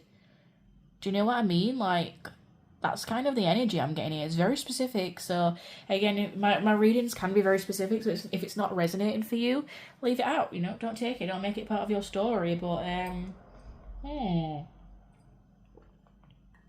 Sorry, I'm just having a drink of tea. Yeah. Let's see how you meet this person. I feel like this person could be... They kind of like give you your fire back. They could be very fiery. But they're very grounded at the same time. They're very honest and fair. You know, they mean what they say. Maybe this person, it's like you finally start trusting people again because of this person. Or you start seeing yourself in a different light because of this person. Perhaps you've been feeling really down, really stuck in your head, you know, like in this like mental torture prison of like things aren't going right for you. Feeling very anxious, very depressed, very sad. Feeling regrets over the past hurts, or feeling regrets over offers that you didn't take in the past. And so one or both of you are manifesting happiness, and it's almost like you get pulled together. And you get the justice that you deserve. Now, I'm going to put a warning here, okay, guys? Check yourself before you wreck yourself. You know, we're honest here on this channel. It could be, for a very small percent of you, I'm going to say like 5% of you watching this reading, that it is someone returning from the past who regrets not taking an offer in the past, coming back with an offer, and making this connection right again, manifesting a new beginning where it's just and it's fair, and there's equal give and take, and there's balance in this connection after a period of hardship and after a period of anxiety and depression. Now, you'll know if that resonates and that message is for you. I say check yourself before you wreck yourself, because I know some people can kind of get like carried away with these readings. Listen, I'm a Pisces and moon, and I get delulu about these things. I know what it's like to get in your head and like start having all these fantasy stories and series in your head of what could happen. So I'm only going to say for it's a very small percentage of you, it is an actual person from the past coming to give you an offer. But for a lot of you, it is a new person that might make up the wrongs for someone of the past. Like, you might be like that type of person that's like, I'm never dating again because everyone I meet turns out like yada yada yada, and I end up stressed and depressed in the end, and they all just cause me more heartache, and I lost all my confidence now because of things that have been done to me in the past. And then a new person comes in, you manifest a new person, and it's like they're this ray of sunshine, and it's almost like they bring justice to everything that's ever happened in your life before. Yeah, because it almost feels like 5 of Cups. What was I saying? 4 of Cups and 5 of Cups. It's like you're crying into all these cups, like someone's focusing on what they don't have instead of what they do. It's kind of like we regret things about the past, or like not taking something up. For a lot of you, it's a new person that kind of makes up for an old person of the past. Perhaps they're making up for like a Leo or an Aries or something. Or they're coming in as like a Leo or an Aries, like they're showing up and they're passionate. And maybe it kind of like puts you in your head about this. Like, I don't know, it reminds me of so-and-so from the past. But they're not that person. They're actually going to bring justice to this connection. Right, okay. So let's sort of see how you meet this person. Okay, we have Aquarius. So again, you could be meeting this person through friends, the 11th house. It could be online as well, online dating. It could be through friends of friends, like outdoors. Like you meet them through mutual friends. And the 4th house... The 4th house is at home, so it kind of makes me feel like if you're at home scrolling through social media apps, because Aquarius is all about like technology as well. It's Uranus, technology. So it makes me feel like you're probably meeting this person online in the comfort of your own home. And if you're not into dating apps or anything like that and that doesn't resonate, you are meeting them through friends of friends outdoors. Or you might be meeting them through friends of friends, like in an intimate setting, actually. Yeah, with the 4th house, intimate setting in the home, cozy. Your friend might be like, oh, I've got a house party. Again, it's at a home. You're still around other people, but it's in an intimate setting. It's not with complete strangers. Yeah. It almost feels like they're in your vicinity already. Maybe they've just not quite been manifested in just yet. Perhaps they're working on their coin. Perhaps they're slow to approach. They're working on their approach. Perhaps they're getting in their head about the approach. Like, I don't know, I'm getting a bit anxious about this. I don't know if I should offer that. I don't feel like you have an established bond with this person already. Because to me, it's very new, it's very fresh, and it's very out of the blue. Aquarius, it's very random, it's out of the blue, it's fresh, it's invigorating, it's, It's about societal norms and change and things like that, and Uranus, and it comes in very suddenly and unexpectedly. So I feel like you don't really know this person, because how this person approaches, they kind of get in their head about it, or you get in your head about it, and you're like, I'm not sure. I don't feel like you feel comfortable enough around this person, or this person feels comfortable enough around you, that they know you well enough to approach you, that's why they're approaching you this way. Like, I'm not sure, I want to give you this offer, but it's going to take me some time because I'm kind of getting my head about it. I'm thinking about things from the past. Like, is this person going to be like an old person? Do you know what I mean? Like, it can't be someone that you already know for the majority of you, because they don't feel comfortable enough to just come up to you and be like, oh, hey. And perhaps there's other people around as well with the Aquarius energy, so they're kind of like, I'm not sure if I should approach, or I know that this person's been through X, Y, and Z. I'm not sure if that's wise, because what if they see me like this old person that they told me about one time? Do you know what I mean? It kind of feels like this is a friend of a friend, or like very mutual friends, like very distant acquaintances. They might even just come in with an offer of friendship. Like, hey, I know this person did you in the past, but I just want to show you that not all men are like that, or not all women are like that, not all partners are like that. I'm not trying to get with you. I'm not trying to... It almost like this person restores your faith in men. I don't know why I just heard that. But, or it restores your, like, faith in people, your faith in relationships, or your faith in friendships. And it's like they're not looking to get anything out of you. They're not trying to be sexual with you. They're not trying to be intimate with you. They recognise the past hurts, but it's almost like this person restores your faith in people. Like, actually, yeah, you know what? Not all people are like that.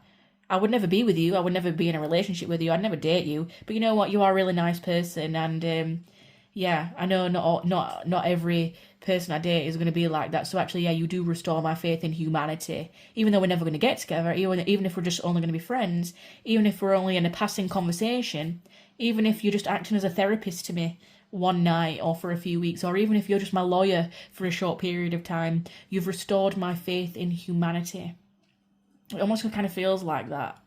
And then that in turn, they empower you or give you that reassurance or that justice, that it's almost like you claim your crown back and your throne, and you are this warrior and you balance yourself out.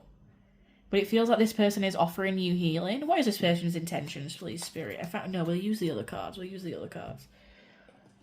What is this person's, like, intentions? Can you tell me more about this connection? Because for some of you, it's like, it could be like a friend. I don't feel romantic.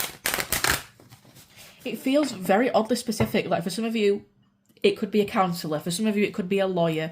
For some of you, it could just be a family friend. Yeah, someone who speaks up for you or advocates for you or helps you speak your truth. Sorry if you can see the light shining. Hang on. Yeah, someone who helps you speak your truth. Someone who, like, speaks up for you. Perhaps this person just stands up for you. And you're like, actually, yeah, that's really restored my faith in that for whatever. Yeah, they're very patient. I'm seeing that. They're very slow moving, very grounded. I feel like you feel very safe with this person. But they're very quiet. Hang on, what's going on here? Yeah, they're very slow to move towards you or say anything. Perhaps when you do meet this person, it's very sporadic when you meet them. Like, sometimes they're there, sometimes they're not. Sometimes they're there, sometimes they're not. But it feels like they're in your home area. Why am I getting that? Yin and yang, yeah. They're coming to balance something out, maybe even within yourself. The 22. There's a lot of twos here, so 2 is significant. Perhaps 2 months from now, perhaps February is significant. We also have 4 here, which could be April. So yeah, it feels like February, March. Yeah, anything from like March, April, you could be meeting this person. I feel like this person is very grounded though. It's giving like earth energy. But it's like they give you your spark. I'm not perceiving them as fiery. I'm perceiving a past person as fiery. And this person's very grounded and calming and stable. And it's almost like they give you your voice back, or they restore your faith in something, or they balance you out in some way that allows you to be more empowered and more emotionally fulfilled. Yeah, we've got the Magician again at the bottom. They're a very good manifester. They're very stable, very powerful manifester. Yeah, victory here as well. They allow you to get victory and they give you strength. Yeah, after a period of hard time, lots of fives here too. Yeah, I am feeling like that. Like they give you victory in a situation. It's kind of what's making me feel like a lawyer. Like they're working on a case for you, or they're a counsellor. They're helping you with your self-confidence, maybe after a bad relationship. And it's not that you're going to get with them, or you're going to be their best friend, or it's going to be a romantic. But they come in sporadically when you need them. They help you feel safe. The fourth house. They offer this safe space of patience and balance and calm. And yeah, it's almost like they're helping you get out of this space and reclaim your power back, reclaim your throne. They give you faith in something, whether that's within yourself or within people again. But yeah, that's very, very specific, pal number 3. So let's go ahead and have a look at how you... Yeah, ignore how this is broke, okay? I've dropped it coming down the stairs to do your reading. It's almost like a little slide for them to come out now. I'm very upset about it. It's very sentimental, this. So let's have a look at more... Yeah, that's what we're doing. We're having a look at how you perceive this person. Because this is who they actually are, but how you perceive them might be very different. But they're very grounded, very stable, very safe, very patient, very kind. They're very balanced. They seem like just very optimistic, a ball of energy, always like manifesting things and getting things that they want. But they might be very slow to approach or slow to talk to you, or again, the communication seems sporadic. But when you do talk, it's good. But again, with that 9 of Swords, either you get in your head about talking to them or they get in your head about talking to you. Perhaps they don't want to be perceived wrongly, so they kind of get in their head about it. Or they don't want to come across as like obnoxious or forward in some kind of way. They're very patient, they're just happy waiting, you know. I'm seeing a lot of texts between you and this person, or messages. Again, if you're doing therapy, it could be something that you do online. Like talk therapy, like through messages. You can do that these days. It could be very unconventional in the way that you talk to this person, or very unconventional in the way that you meet. Yeah. But there's something very comforting about them. I'm getting Cancer here, I'm getting Virgo. I am getting Leo and Aries, but I'm just not really feeling that for their energy, because underneath I'm feeling it's very, very grounded. I am seeing Libra as well, and Capricorn I'm hearing. This person just balances you out. They're the yin to your yang, you know? They help you get your voice back. Perhaps they do some kind of speaking for a living where they speak up or advocate for other people. Perhaps this person you just meet through mutual friends. Perhaps they're not your therapist or your lawyer or like your person that you go to for services, but perhaps that you know that they do that for other people.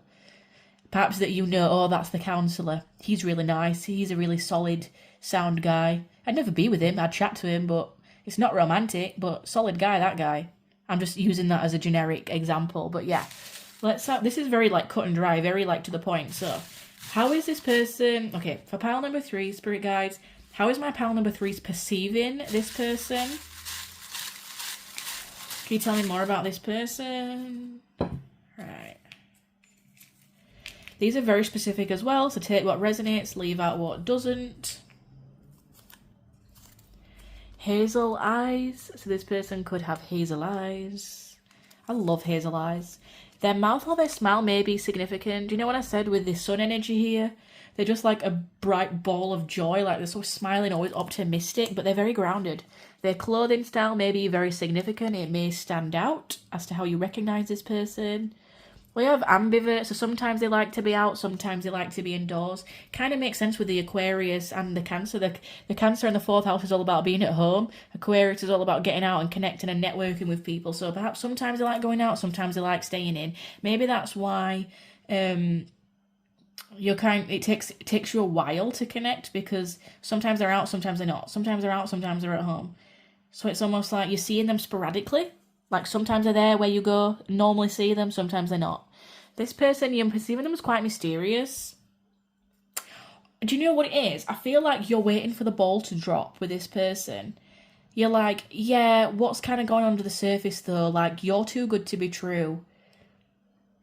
Like, you remind me of so-and-so from the past, and you're hiding things, and because you're mysterious, you're lying. You're so calm and so grounded that, like, what's the red flag here? And I feel like you have every right to feel that way. Like, I'm not trying to gaslight you here at all by any means, darling. Like, this is you know, how you're perceiving them is more than valid. But I feel like because of your experiences of the past, or their experiences of the past, the way that they approach you or you approach them, it's very cautious, very guarded. Because it kind of feels like, well, you're too good to be true. You're too calm, too patient, too grounded, like too happy all the time. Like, what are you doing really? Are you trying to throw an illusion over me with this magician here? And he's like, or she is like, no, I'm this knight of coins. Like, I'm solid, I'm stable, I'm reliable. And you're kind of like, well, you're acting too mysterious. So that must mean that you're lying or hiding something. But I genuinely just feel like the more you get to know them, the more that you're like reassured that, okay, this is actually how they are. They're not just trying to throw a loop on me. Because you even might think that they're being hot or cold because you see them sometimes and they're not, like, they're very sporadic in their communication or whatever. But what they do give is solid, you know? It is solid and it's stable. But for some reason with this Aquarius energy, I don't know, there's something a bit like unconventional about it. Or like sporadic about it. Or unique about it. And you're like, I'm not sure. Is that a red flag? They're being mysterious. Are you trying to throw an illusion on me? And they are telling the truth. They have a very open throat chakra. They say what they mean and they mean what they say. They're very fair. They're very balanced. But I feel like you might not see that straight away because you're seeing them through the eyes of perception that you saw someone in the past. I don't know. Okay, so this person might be tall, or at least taller than you, or taller than what you perceive as average. Oh, well, we've got average height as well. So average to tall, whatever that is for your culture, your, you know, whatever you think average to tall is. Yeah, we have extrovert. You're kind of perceiving them as a bit more extroverted and you're kind of like, you can't all be happy and then act mysterious. Like, what's actually going on here? Like, you're perceiving them as like the life of the party. Maybe you are perceiving them more of a Leo or an Aries and they actually are really solidly grounded. Yeah, we do have female here, so this could be a feminine for some of you. For some of you, it could just be that they balance the feminine out that you need, the feminine energy, and it's talking about an energy here, not a physicality. It could be that they are more in touch with their feminine than you think that they are. It could be that they give you balanced, healing female energy. They're actually more creative or intuitive than maybe what you give them credit for, or you're perceiving them that way. And you're like, I'm not sure. We have hands. Maybe something about their hands is significant, or they work with their hands. I mean, you literally see them here offering something on the hand, so maybe their hands are very noticeable. We have astrology, so maybe this person is actually deep down into astrology. Perhaps this person or your person's astrology charts line up in some kind of coincidental way, like you got the same moon sign or something. I don't know why that's coming through. Yeah, you're perceiving them as very quick-tempered. You're perceiving them as quick-tempered, but really they're actually very patient and calm. But I feel like maybe when you see them out and about or around friends or like when there's other people around, you're kind of like, oh, this person's a bit boisterous. This person's a little bit rambunctious, is that the right word? Where they're being like very energetic and high vibe and you're just kind of like, ugh. But really they are quite solid. Yeah. Yeah, you know, I have red flag, green flag, and amber flag in it. You're kind of seeing them as an amber flag. Like, whatever they say or do, it's not enough to, like, put you off completely, like, oh, that's a red flag. But it's kind of enough to, like, spark a bit of warning in you. Like, I'm going to keep an eye on that, because are they someone who actually lives up to their word? Are they someone who's just all talk and no action? Are they just trying to throw an illusion over me? No, they are. They are literally the real deal. And I'm not just saying that, guys. I don't want to throw wool over your eyes, okay? I'm not want to pull wool over your eyes. I'm genuinely seeing that they are just very kind and patient and loving and generous. And they are in touch with their throat chakra. Perhaps it takes them a while to talk to you because they're kind of in their head, or they see you in your head, or maybe they just don't feel like it's appropriate. Like, sometimes someone might not come to us because they see that we're going through something. They might see that you're a little bit sad or a little bit down, and yeah, they cheer you up, but they kind of see like, oh, maybe that's not the right time or the right thing to say to approach this person, you know? But this person does give you faith in humanity again, or in dating again, or in, you know, in friendship again, whatever it is. It doesn't feel as romantic. It doesn't feel romantic to me. It feels like this is someone who you might say out and about, like I said, a therapist or a lawyer, or like you know of them through mutual friends, but you do genuinely like them. They're a little bit of an amber flag at first. But if they become your friend, or if they become your lawyer, or if they do become a romantic partner, they are solid. They are going to balance you out. They're always going to let you speak your truth. They're always going to be honest. And perhaps you kind of think that's a bit uncomfortable at first, like, that's a bit of an amber flag, like, I've been down this road before, I've had the same type of person before, this, like, Leo Aries energy, and you're just like, yeah, we all know what you're after, we all know, you know, you don't have anything solid to offer. You kind of, like, get in your head about, so you get stuck in your head about something, like, mentally. It kind of, like, it might trigger you from someone from the past, but they're not the same person. Do you get what I mean? We have north, so they could live to the north of you. I know, like, or they might travel north. You may know of, you may know of them who live north of you. I don't know, that's very specific, so just take that if it resonates. We have spiritual. Yeah, this person is spiritual deep down, but you're like, oh no, you're full of shit. You're just this life of the party. What do you know about spirituality? And perhaps, like, you do prejudge them a little bit early. You think, oh, this person's too fiery. This person's going to be quick-tempered and not honest. This person, yeah. Oh, I'm not into this person. They're too extrovert for me. They're too mysterious. That means they're lying. It's an amber flag. But I feel like they say or do something, like, it's not enough to put you off. Perhaps you say something to this person and they're like, okay, maybe, yeah. Maybe I was showing off for just a little bit and I got too overexcited. I feel like this person gets a little bit excited about things at times. And because they're, like, so honest, it's almost like a little kid in a sweet shop, right? Like, they just want to run around and grab everything. But I do feel like deep down they are very patient and they're going to be very patient with you. Like, if you say to them, look, I don't like that. That's a flag for me. They're going to listen and take that on board and be very patient, and they're going to understand that. So, yeah, I do like this person's energy. They are quite funny. We have autumn. This person might not come in till autumn. I feel like they are funny. They're funny, guys. They're cheeky, is what it is. And I feel like a lot of people don't take them seriously. Or you wouldn't expect this person to be as spiritual as they are. You wouldn't expect this person to be as creative as they are. Because maybe the first time you meet them, it's like at a house party. Or, again, if you're meeting them on a dating app, you're not going to fully understand an entire person, just through a dating app. Or, like, messaging. Like, you might, like, misconstrue the context of the conversation. Or they say something or they do something. And you're like, whatever, not interested now. That's a red flag. Like, you remind me of so-and-so. But I feel like the more that you do get to know them, the more that you're going to be like, actually, yeah, this person's solid, they're reliable, that's all I want to say. But yeah, you're thinking that maybe they are atheist, or for some of you they are spiritual, for some of you they are atheist. Okay, I can't deny that I've got both here. For some of you they are going to be more spiritual, or at least if they're not actively into spirituality, they subconsciously are in the feminine energy that they have here. But yeah, this person may love maths or numbers. They may have a job in finances or something like that. They may, like, be quite practical when it comes to that, or their hands. You know, when I see hands and maths numbers, I'm seeing, like, an accountant or, like, a lawyer tapping on a computer. Like, they may work with their hands, but it's not in a conventional way. It's in the unconventional Aquarius way. So what's Aquarius? It's technology. You're using technology with your hands. Perhaps they work with, like, computers or calculators or something. Like, yeah, it feels like that. RBF. Okay, so this is like a resting bee face, a resting bitch face. Like, you're thinking, this person's got a resting bitch face, like. But you're also noticing their mouth or their smile. So you do really like their mouth or their smile. There's something that stands out about it, but I feel like, yeah, I don't feel like you get the wrong impression, because, again, I'm not trying to gaslight you. For whatever you see it is completely valid, and I'm sure there's a reason why you're perceiving them this way. But I feel like you're seeing them through a lens of a past person, and you're on guard with this person. But actually, when you get to know them, they are really cheeky and silly and lovable. But again, you're like, I'm not sure. I'm not sure about this, guys. Like, I'll keep an eye on that one.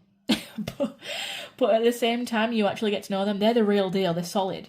They're a solid friend, they're a solid counsellor, they're a solid lawyer, they're a solid person to have around, they're a solid acquaintance, you know, even if it's just someone that you keep seeing in the pub or a restaurant or a waiter that you keep seeing, you're like, yeah, they're solid, I like that waiter. They're really nice. That person restores my faith in humanity again. So yeah, I'm not entirely seeing, like, romance. I'm kind of seeing this as someone who you might keep bumping into. But they are helping you with something. So yeah, I really hope that you enjoyed that reading. So let's we nearly finished the reading. Let's finalize your reading with some initials and some words. And we will see. Wrap up your reading. Let's wrap it up like a Tonka truck. Don't know why I said that, because I never say that. Channeling just turns me weird sometimes, guys. Like, you just come out with all sorts. So we have AETNCO. This person might be a CEO. Ooh, interesting. Not a sugar daddy we have over here. We have M. We have another E. We've got a lot of repeating E's. So that could be their initials, first name, last name, your initials, first name, last name. We have I. V. JK. Yeah, this person's like might be a bit of a joke still. I'm not going to lie. Like, I'm laughing. Like, JK. Maybe this person may say a joke that you take the wrong way and you really don't like it. Or you're like, oh, you're just a jokester. You're just this magician, like, trying to wield things over my eyes. Like, we have TV. Maybe this person watches a lot of TV. We have, yeah, a lot of E's. Like, E. Like, this is kind of reminding me of, like, excitement. Like, E. This person's exciting to be around. Maybe this person triggers your nervous system. Maybe you find them kind of too exciting to be around and you're like, the last time I felt like that, look what happened to me. But actually you realise that, you know, they are very nice deep down. I am seeing Cole. I'm also seeing Joel as well. Noel, again, so you could be meeting them around, like, Christmas time or something. We did have autumn, so again, autumn, it could be, like, towards the end of the year. Did we have, yeah, we had autumn here. We have mole. Maybe this person has a very significant mole or birthmark that is standing out. I'm also having, yeah, loan. Maybe we have a loan here as well. A clone. Yeah. Oh, guys, that's what I meant. Like, this person feels like a clone of someone from the past, but they're not. Yes. Oh my god. I do not make this up. We have a loan. So maybe you meet them when you're feeling quite alone, or they're feeling like alone. But again, if this is the person that they're like cloning from the past, it's almost like they atone. They atone for someone from the past. Wow. Oh my god, guys, that's so cool. I'm seeing Lee. I'm also seeing V. I'm seeing TJ. Maybe we have an MJ in here somewhere as well. VJ. Ooh, wait, hang on. Oops, I laughed and that went everywhere. That could be perceived as sexual. No, it feels, they're funny, guys, they're funny. But you think they're too mysterious, like they're hiding something. I'm seeing, what else am I seeing? VAT. Why am I seeing that? I keep seeing this, guys. VAT. You know what I was saying about, like, calculators or, like, accountancy? Like, they might love maths. Maybe they're an accountant. Who knows? Maybe they're your accountant. Maybe this is a reminder to do your taxes, if they're doing, guys. I'm seeing veal. Why is veal coming out? That's very specific. I don't know. Maybe someone eats veal. Maybe you see them over a meal. Maybe one of you's wearing the colour teal. I'm also seeing Neil. I'm seeing mile. Maybe this person like lives within the same mile of you. Yeah. Mile 1. What? Oh god! I literally said 1 mile and then I saw that next to it, 1 mile. Yeah, they might live within 1 mile of you. Guys, there's synchronicities. Maybe one of you is called Camille. Or Camille. Cam, I'm also seeing. Ooh, maybe one of you drives a van. I am seeing cat too. Maybe one of you owns a cat. Or a rat. No, we don't have rat R here. No, a cat.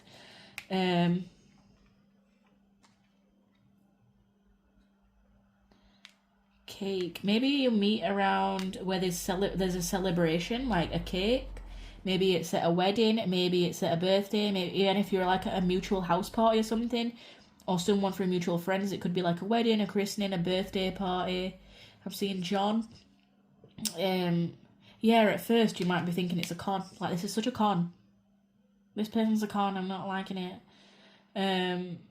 Veet, maybe someone uses hair removal. And I'm seeing jilt, yeah. Perhaps this person, it's almost like a bit shocking or jarring, like how canny they are to someone else. Or they may have felt like jilted in the past. Like, not being jilted at the altar. But yeah, okay, so. Well, that was fun. That's the most fun I've had with letters in a long time, guys, okay? Thank you. Okay, I'm being weird now. Right, okay. So that was your reading, pile number 3. If you enjoyed that, hit a like. Don't forget to comment down below. And if you haven't already, please subscribe. Consider conscribing.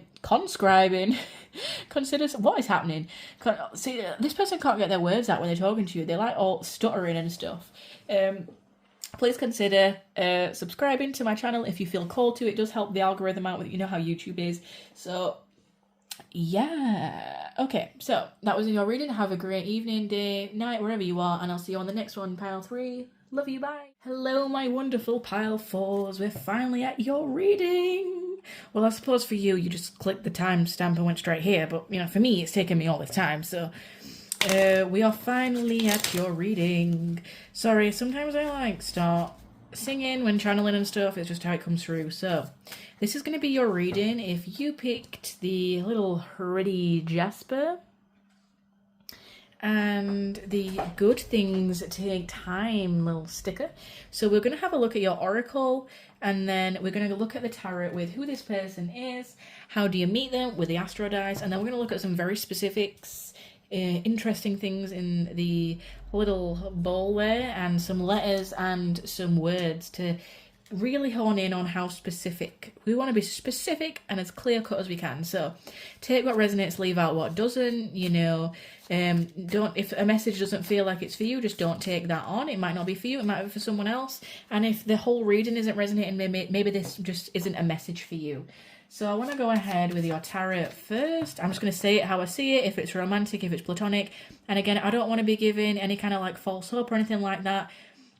I really, I know people get so upset with the readings, oh, so-and-so is coming back from the past and they love me, and oh, delulu, all that kind of stuff. I take that kind of stuff very seriously. So if someone is coming back from the past, I'm going to say it how I see it with their intention. So I got you, boo. We're going to work it out together. So,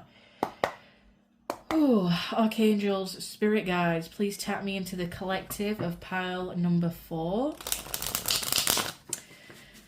Please do not let any subconscious fears, negative energies, entities, thought forms, patterns, fears, or subconscious fears or desires in on this reading. Please give us the truth, the whole truth, and nothing but the truth. And yes, we do say it like we're in a court of law. So, in fact, we need to look at these first. Sorry, I'm getting carried away with your reading. So you had 2 oracle cards come out. Look at you. We had the fulfillment and the hope come out. So I kind of feel like this is someone who's going to fulfill you, someone who might instill hope in you, someone who might come to you after a long period of night or a long period of winter. And it's almost like they're everything that you're wishing for. There's a lot of reds in this reading. Perhaps you have a red aura or they have a red aura. We're just going to get straight into it. This is someone who could really help balance you out. I feel like this person could be a wish fulfillment or everything that you've been needing. It's almost like you're taking a drink from this cup. It's like, oh, it was so needed, that drink. Again, they instill some kind of hope in you after a long period of things not going right. And the sticker says, good things take time. It may be something that's a bit of a slow burner, but it's something that's very grounded with the red jasper here. Something that is very, very grounded and solid. I'm seeing a lot of blood references here. No, it's not going to be a murder documentary. Because the wine in here and the blood red jasper, it could be that you meet around Halloween or something like that. Or maybe you or them are into vampires. I don't know, maybe you're watching Twilight when they come into your life, okay? And you're rewatching the whole thing. I would not complain about that. Don't rule that out my reading, Anything is possible, guys. It kind of feels like maybe there's something about this connection that's a little bit hidden at first. Maybe that's why things take time. Even if it's just a friend, it's kind of I'm not sure about you. Things take time. Maybe one or both of you have been hurt in the past, but then you soon work out that this person is your ultimate fulfillment. And it is very solid and grounded. Okay, please, spirit guides. Who is this person? I'm not taking reversals. Yeah, it could be a friend. Yeah, they're resilient though, or you're resilient. Who is this person, please, spirit guides? That's too many. So yeah, Three of Cups is giving friends energy. I don't want to say it too soon. It could be a reconciliation, okay? But check yourself before you wreck yourself. Let's see what other cards come out first, okay? I don't want to say it too soon. Three of Cups generally is more friendly, though. We have the Nine of Wands, resilience. We've got Taurus coming in here. I'm feeling Taurus and Libra already. Hangman. Can I have one more card, please, Spirit? Who is this person? Pile number 4 coming in. Oh, well, you gave me 2. And at the bottom of the deck, we have the Magician. Okay, so I asked for 1, but Spirit gave me 2 because they're always just that extra. Okay, so we have to do what they say. So with the Three of Cups, this feels like it's a friend that you're kind of manifesting. I'm not going to lie, for some of you it could be a reconciliation, but I'm only going to say that for a very small percentage. We're only just getting into the reading. It could be someone manifesting a reconciliation here. I hate to say that because this kind of energy has been lingering in the community, in the collective, for like well over a year now, and it keeps coming up in the reading. Someone coming back from the past, healing, you know. It could be. If you know that there's someone that could potentially, that you intuitively feel could be coming back from the past, it could be this person. But only for I'm only going to say like 5-10% of you. For other people, it's a friend that you've been manifesting. You know, you start off things slow as friends. Sorry guys, I'm just having a sip of tea. It's been a long reading today. The Nine of Wands is like resilience. Like we're having perseverance. We're having resilience about something. Again, if they're coming in with a reconciliation, it could be that they're having to be very resilient about it. But they are wanting this victory here. They are wanting this victory over the connection. Like they do want something solid with you. That is someone that does want to give you some kind of commitment, whether it's a friendship, a relationship, if it's, you know, something completely different. They do want to give you commitment. They do want to be solid. But it kind of feels like they have been getting in their head about this, or you got in your head about this, or at the time that you meet, it's kind of like, and we're unsure about how we're starting off here. Again, good things take time. It might be something that's a bit of a slow burner, because even though we've manifested it, and the manifestation may come in fast, what is to build has to build slowly, because someone may be getting in their head, and the Eight of Swords is what we do to ourselves. It's our own mental constraints. It's our own mental prison. It's our own like little birdcage, if you will, in the mind. We're trapped in fear. We can't get out of our head, especially with the Hanged Man, Pisces energy here. I'm sure it's Pisces. It's kind of like we're getting in our head. We're a little bit confused. We don't know what to do, especially, you know, when I said we had this moon energy over here with your oracle card, it's almost like this hope for this connection, this hope for this friendship, or whatever it is. But kind of, we need to build on this. We need to get out of our heads. We need to consider the next steps carefully. Because even though it feels like a wish fulfillment, it's almost, is it too good to be true? Is it a real commitment? Is it just a fleeting thing? Is someone just trying to throw an illusion over me? Like someone from the past? Or is this person trying to throw an illusion over me again? We want this to work out. We want victory. Because this is about victory, social victory, moving things forward. But there's an element here of having to be resilient or having to be patient for the commitment that's coming here from this person, because someone's in their head or is unsure of what they want, or is unsure of where they stand in this connection. I feel like this person is a deep thinker. I feel like their thoughts can hinder them at times. I feel like their brain is like their biggest blessing and also their biggest curse, because it kind of does feel like they get in their head about things. Perhaps you or them have rushed things in the past and it just didn't work out. Whether this is a new person or not, it feels like we may have rushed things in the past, or like idolized things in the past and it just didn't work out. But the Hierophant here is to offer commitment. It's also to offer education and tradition. So this is someone who wants to do things the right way, properly. They don't want to rush things. They're having to slow down a little bit, or maybe you slow this person down a little bit. But the Hierophant here does offer commitment. It offers something a little bit more solid and more stable, but it could be a challenge to get there. Again, it might take some time, or it might even take some time to realise that you are this person's wish fulfillment, or they are your wish fulfillment. Perhaps you start off as friends first, and there is potential for something deeper here, but it feels like it's coming in as a friendship. And we have been manifesting this unconsciously or subconsciously. We've been working with the universe. I feel like both of you have been doing this. There might be some like lingering energy of when you meet of healing things from the past, or healing some subconscious wounds or things from the past, like childhood wounds. With the moon here as well, it could be that literally at night time you're dreaming about each other, manifesting each other at night, thinking about each other at night, you're in each other's dreams. It feels like you're already spiritually connected here. Or you might already be connected through friends or mutual friends. And there's this element here of being patient or waiting for the right time, waiting for the right moment. But we kind of get in our heads like, oh no, wait, hang on. It's like they see a future with you, or they see something with you, they see a friendship with you, they see a reunion with you for some of you. But it's like, hang on, can I go there? Hang on, wait. You know? The Hierophant as well can also be about like education or spiritual education. Perhaps this person is here to teach you a lesson, some kind of spiritual lesson here. Perhaps this person helps you with your childhood wounds, childhood trauma, or trauma from like past connections or relationships or past friendships. Perhaps this person really gives you food for thought. Perhaps this person makes you really stuck in your head actually about them. And it's like, well, I have hope. They're my wish fulfillment, but I don't know if it's realistic, you know? I don't know if it's realistic. Maybe we should just be friends and keep things at that level. There's an element of hesitation here, like we want to go, we want to move with the Wands. But the Eight of Swords is like, hang on, back it up a little bit. The Hangman's like, whoa, wait. Are we sure? Are we sure? We're getting in our head. You see all the energy around the head here? Like all these thoughts. Imagine like the star is like the head or the brain or the mind. And it's like all these different angles and perceptions are coming in, like stopping it. Like, hang on, what about this?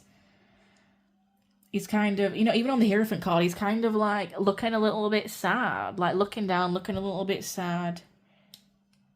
Like, oh, I'm just going to have to wait this one out. Like, I don't know. Time's going to have to tell with this one. It feels like this is a matter of time. Good things take time, and time isn't always in our control. Sometimes it's up to the universe. I hate that, but, you know, I hate it, guys. I hate it too. Like, oh, it's up to the universe to decide when things align. Divine timing and all that. I know it sucks, but sometimes it is how it is. Yeah,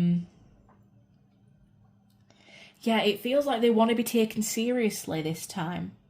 Or if it's a new person, they want you to take them seriously. So they're kind of like overthinking how to approach you, or overthinking how to be successful with you. Like, it's almost like when you get what you want, but you're like, hang on a minute, is that really what I want though? Like, the universe is giving you what you want with the Magician here. It's coming into fruition. You're getting your fulfillment. You're getting hope again. And then you're like, hang on a minute, guys. Is this really what I want? Like, it's almost like it scares you a little bit with the intensity or the speed of the way that it's coming at you. It kind of feels. So, like, one of you slows this down. 100% one of you slows this down. Because one or both of you may be thinking. You may still be healing from the past. You may be triggering things within each other. You may have, like, past life karma to clear with that moon energy kind of here. Like, maybe it's something in subconscious, like past life energy here. We're really trying to, like, balance something out. We're trying to heal first. Maybe it's, like, maybe you manifested each other too soon. That's what it is. Look at all the wands here. Like, you want this victory. You want this reunion. Hang on a minute. Wait. We're still healing over here. You know, it's kind of feeling like that. Maybe, like, it's the right friendship or the right connection, but it's slightly too soon. So you're kind of having to, like, figure these issues out together. If this was someone from the past, it was almost like right person, wrong time. Like, you came together way too soon. So you just had to keep things friendly or at a friend level. And both of you wanted more. Like, you wanted more commitment. But then you kind of got in your head about it. Like, well, I actually really did want this. So what does that mean? Like, it kind of feels like that. Like, what does that mean? Or maybe it felt like morally you couldn't go there in the past. Like, morally it was wrong. There was something preventing you. Perhaps you had commitment to something else or someone else, or the other person did. Perhaps they were already in a marriage, because the Hierophant is about marriage. So this person may want to have a marriage with you, but maybe they were still in the process of ending things with someone else, or they had commitments to an education system or a societal system. Like perhaps they're a teacher, they had commitments to going to work and teaching, and they had like classes somewhere else that they had to go for, so they couldn't really do it. And it was like, well, we'll just have to stay as friends then.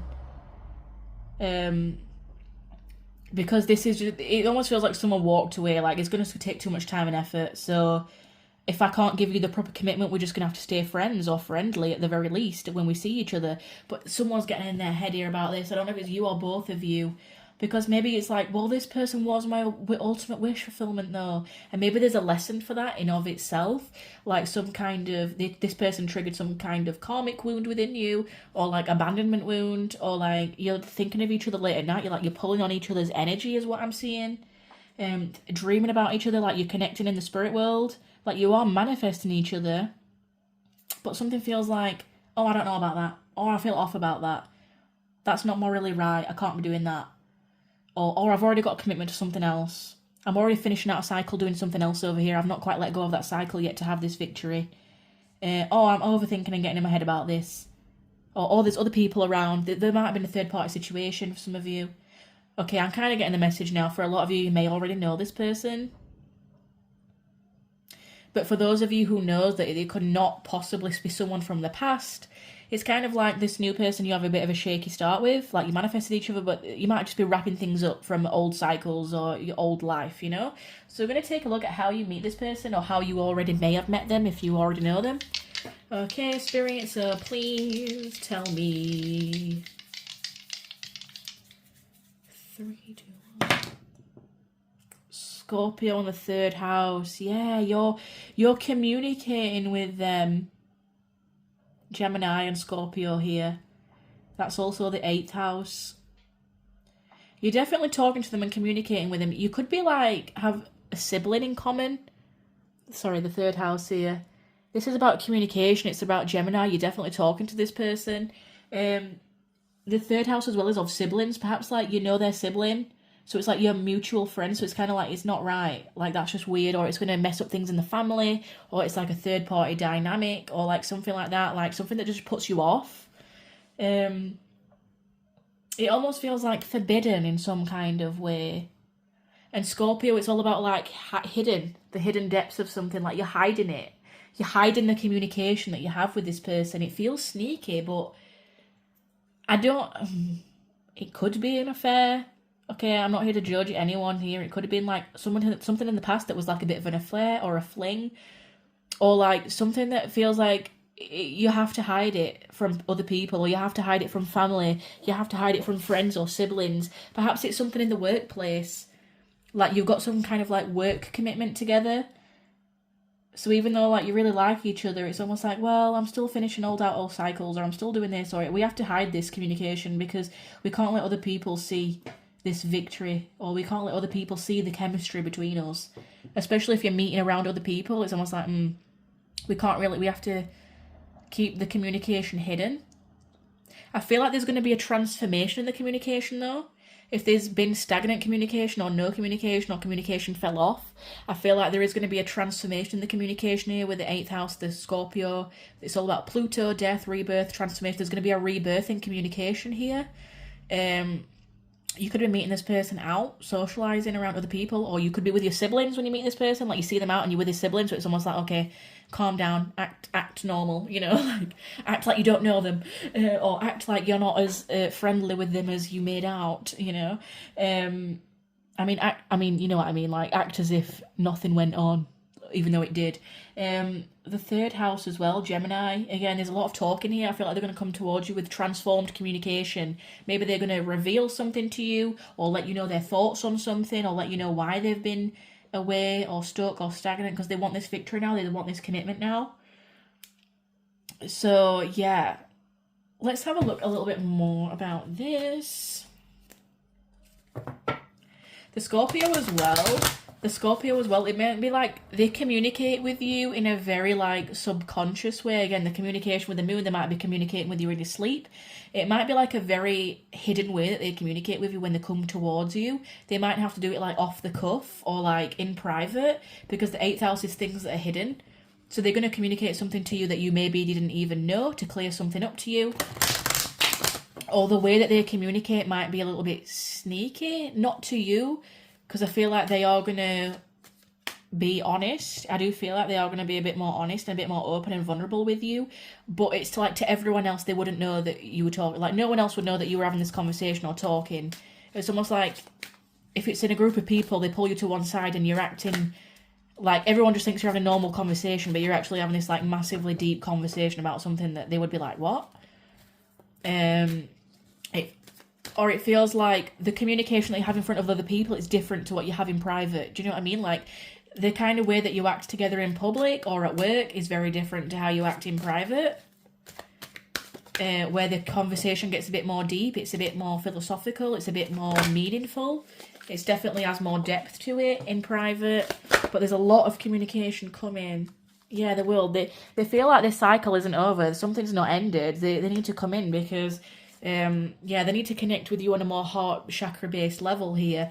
They actually need to tell you what they've been feeling, because they've been stuck in their head, being rational about things and like rationalizing things or mentalizing things when actually they should have just followed their heart all along. Even if you can only be friends, and you know that it would never work out as a relationship connection, they do want to come in and at least rebuke something from the past. They want to manifest a fresh start with you. They want to end this cycle. They kind of just want to put things to bed and get some kind of closure at the very least. But I do think that they do secretly, deep down, they do want this commitment. They might not even fully entirely let on their intentions at first. They might be a little bit sneaky about it at first. Like, they might be communicating with you, but they might not be truly communicating their hidden agenda or depth, because maybe you're in a place where they can't. Or maybe their mind doesn't let them. Maybe that's a time and a place, you know, that they're like, it's like that saying, there's a time and a place, right? They might have to communicate that in private. But they definitely, they're thinking too much. They're thinking too much. Or maybe you've been thinking about this person. Can you please tell me more about this connection, their intentions, please, Spirit? Yeah, they're definitely connected on a very highly spiritual level. They're connecting with you in your sleep, I'm telling you. Yeah, they're in a period of rest and rejuvenation at the bottom of the deck. Yeah. They're kind of working on themselves right now, and they're thinking about you, and you're probably thinking about them. I feel like you'd already know who this person is already, without all the letters and that stuff. But I feel like spiritually you're already connected. I feel like your connection was just challenged. And yeah, the butterfly, there's going to be transformation here, but they're already connecting to you on a spiritual level. They're already kind of feeling you out. Again, the communication is kind of hidden. They're already communicating with you in the spirit world or the sleep world or the dream world or something.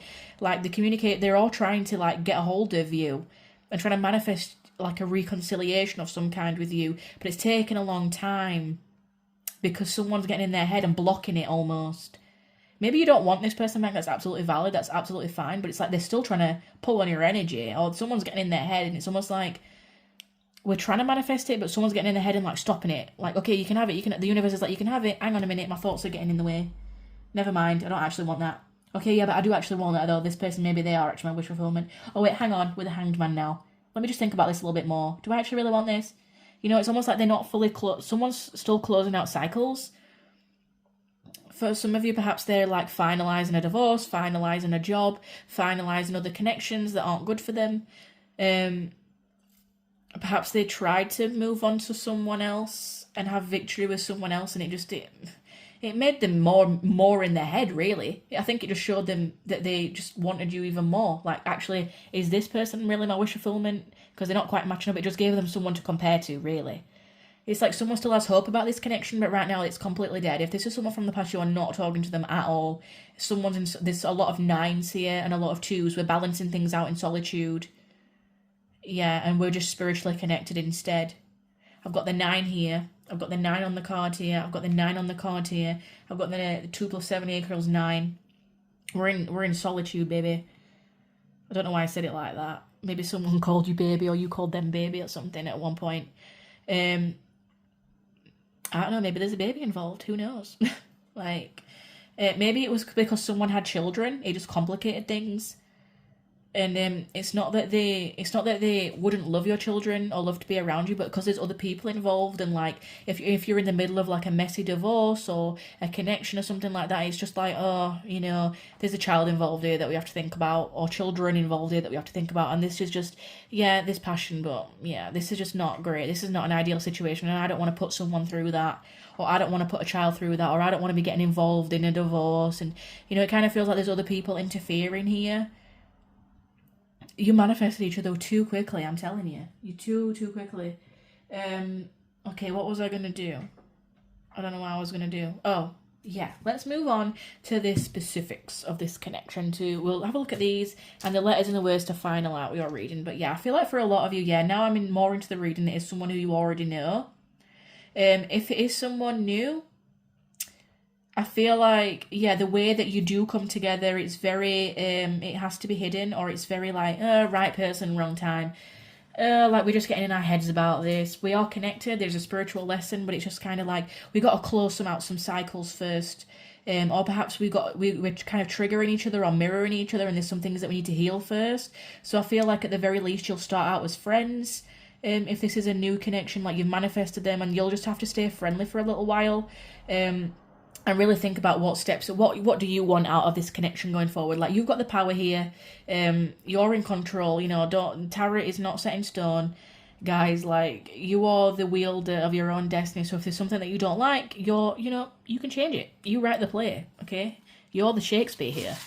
So please, Spirit, can you tell me about this person, or at least how my pal number 4s perceive this person? Because this might be how they're actually showing up and how they are, but you might be perceiving them completely wrong. But yeah, well, not wrong. I don't want to gaslight you. Like, you're not perceiving this person wrong, but how they project themselves might be how you're perceiving them, and that's not actually how they are underneath. I'm not trying to gaslight you. Like, you know what I mean, right? So tell me more about this person, please, Spirit, for my pal number 4s. Taking that on. Oh, did I get one of that? Right, let's have a look. These are very specific, so take what resonates, leave out what doesn't. Nothing is gender specific, so just take it how it resonates for you. We have ambivert. That's come out for quite a few of the piles now. So this person, they might like going out, but they also might like staying in. Somewhere in between an extrovert or an introvert. Yeah, they're stubborn. Maybe that's why it takes you so long to come together, because like one or both of you have been stubborn. Taurus here with the Hierophant, stubborn. It's stable, but it's stubborn and it takes a while. Like, when they commit, and they commit for life. Or when, like, doesn't matter what it is, whether it's a job, a family member, they say their word means something. But at the end of the day, it's like they're still very stubborn about making the actual commitment, and they get in their head about, oh, well, is it the right decision? Am I doing right by that person? Like, maybe they've got like a conflict of moral interest. Is that the right word? Yeah, like there's a conflict of interest here, and they kind of just like, oh, I don't know about that. We have 45 to 50, so that could be an age range for some of you, or it could be like 45 to 50 days. I'm seeing 5s, 555s. That seems like, yeah, amber flag, yeah. You're kind of perceiving this person as a bit of an amber flag. Maybe they remind you of someone from the past, or you're like, oh, not this again. Like, I'm going to be on you this time, making sure that you stick to your word, that you're actually, you're doing what you say that you were doing, because it's all right being spiritually connected, but just because we're spiritually connected and you've had the period of rest and the rejuvenation, have you actually done the work? Because it doesn't mean that you've done the work. Like, I need you to show up that you've actually done the work if this is someone that you're considering reinvesting time into. Yeah, we have Gemini here. One or both of you may be a Gemini. That seems to be very significant. Perhaps you reconnect or connect in Gemini season or Scorpio season. May have children already. What did I say? Like, one or both of you may have children already, so it kind of like complicates things. You know when I said like maybe it's a friend of the family or like a sibling or something? Like, not getting with a sibling, but it's like, oh, you're getting with like an ex's sibling or something, and it's like, well, that's kind of like really messy. I don't know. For some of you that may resonate. West, so maybe that could be a last name, or they could live to the west of you. Yeah, they may travel west, something like that. They might love art. You or them love art.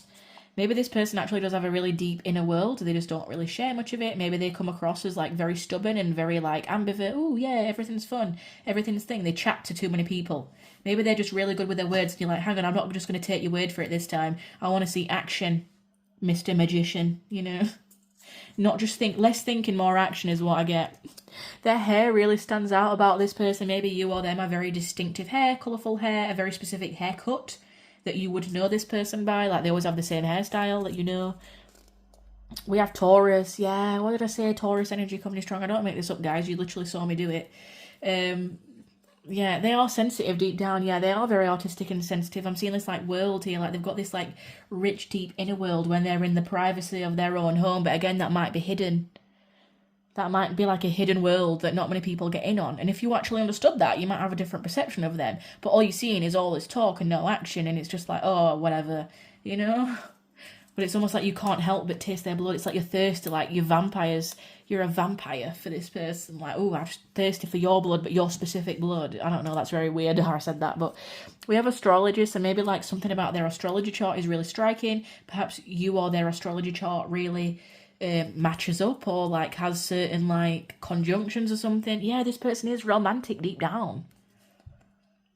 And again, if this is a new person, they are very romantic, but it's almost like they might hide that part of themselves because maybe they've been hurt in the past. They do seem like they do have a lot of water energy. Perhaps they have a water moon, or like a water Mars or Cancer sign. Wears a hat or a head garment, so that might be you or them. Maybe they wear a hat, a trusty hat that they always have, or you always wear a specific head garment, and they always wear a specific head garment that you would know them by. Like, if you saw that hat or that like headscarf or something like that, you would be like, yeah, that's so-and-so's. Like, I know this person.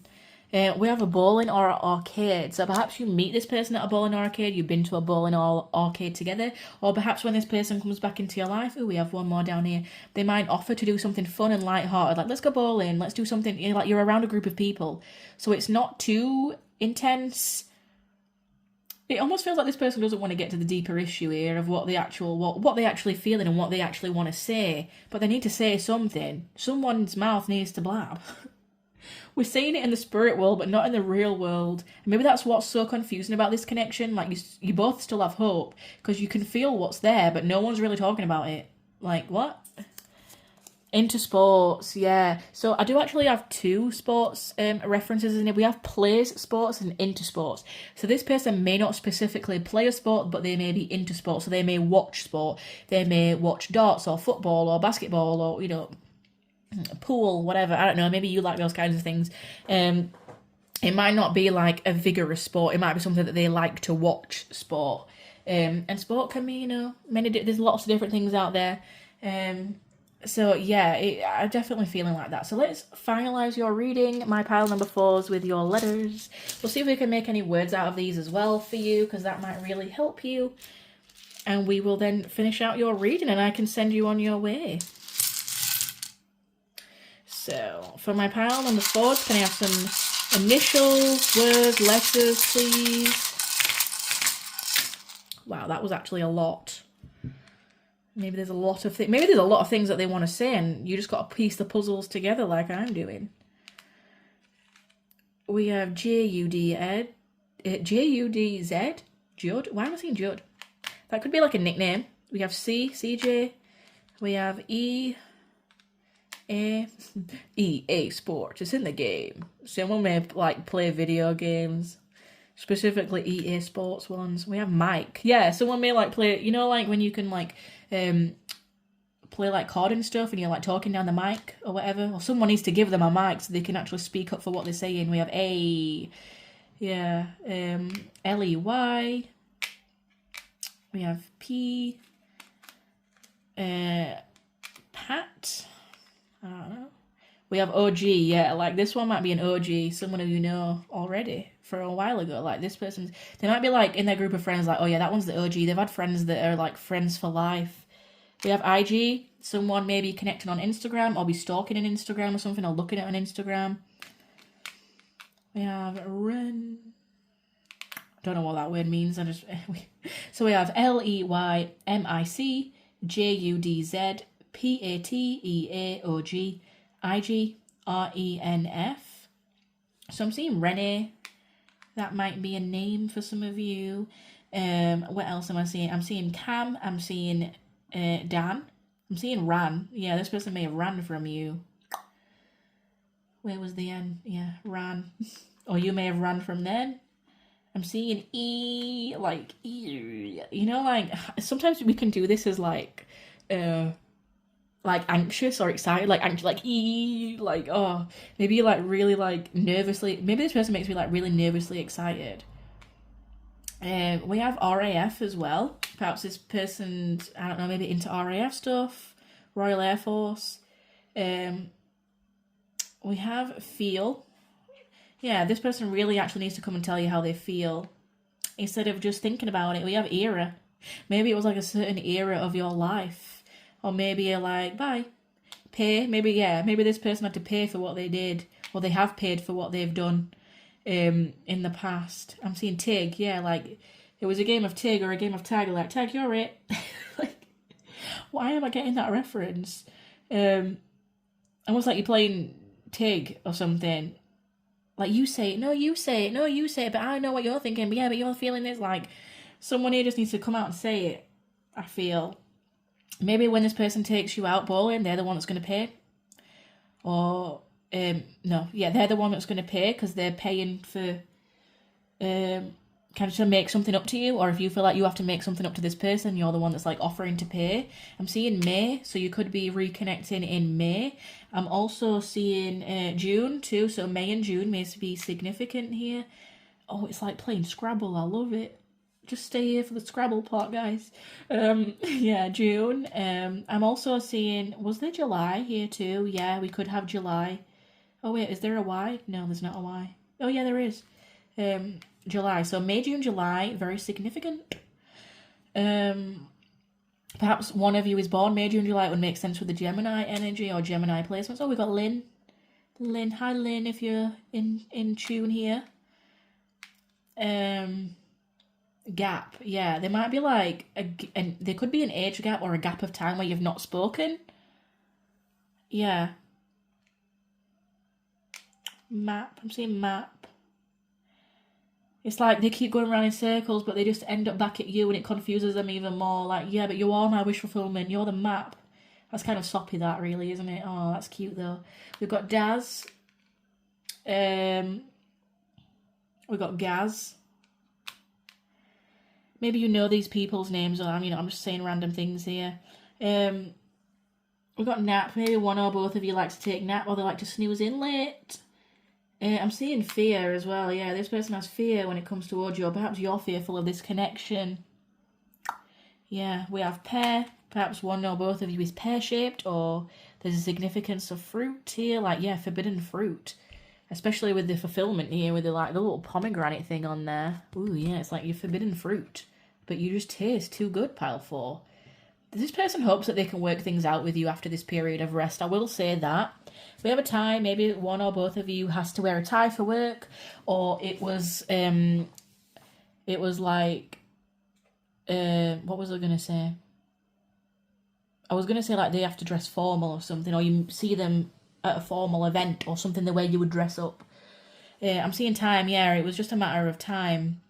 There's time between you, or there was time that had to happen between you for this person to learn their lessons and close out their cycles, and for you to do the same as well. Like perhaps there was things that you had to close out or learn and it just wasn't the right time. Oh, I'm seeing dog here too.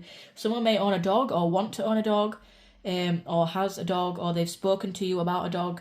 Yeah, again, these are really specific. So, we got our, got ear. You need to, like, this person really wants you to listen to them or to lend an ear. You really need to listen to what they have to say.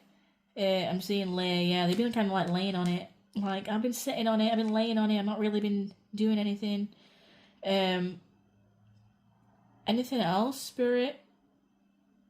Pen. Yeah, there's all these messages of communication.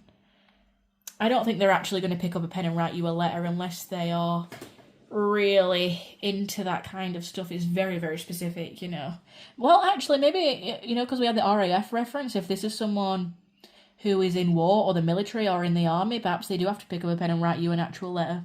Maybe that will apply for some of you. What did I see then? Oh, dupe, yeah. You might feel like this person duped you in the past. Yeah, I got like duped. Maybe you kind of even like blamed yourself as well. Like, oh, it was my fault, I didn't have my guard up. We have Jen. Like, oh, I didn't have my guard up, I let it, oh, like, it was my fault. Maybe you blamed yourself and you really had to work through the issues. Maybe this abandonment, like, triggered abandonment wounds, you really had to work on that, and you're, like, coming out of that cycle now. And as soon as you come out of that cycle, it's almost like you're going to be manifesting each other back. I'm seeing Zen, you know, so kind of like with the rest and rejuvenation out of the Zen, someone's been manifesting, meditating, really working on themselves, healing themselves, focusing on themselves, and it's going to pay off. So, yeah, that's really cool. We got 10 as well. Someone thinks you're a 10. Maybe you think they're a 10, and you're like, woo, did I get duped?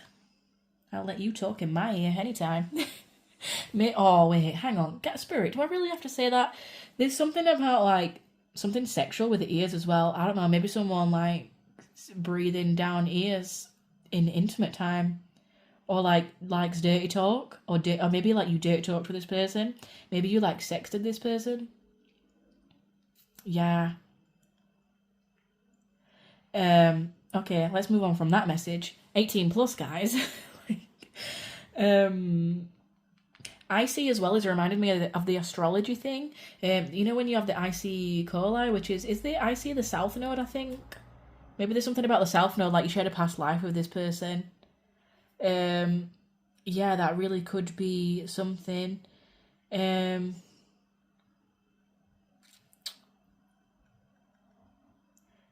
else, Spirit?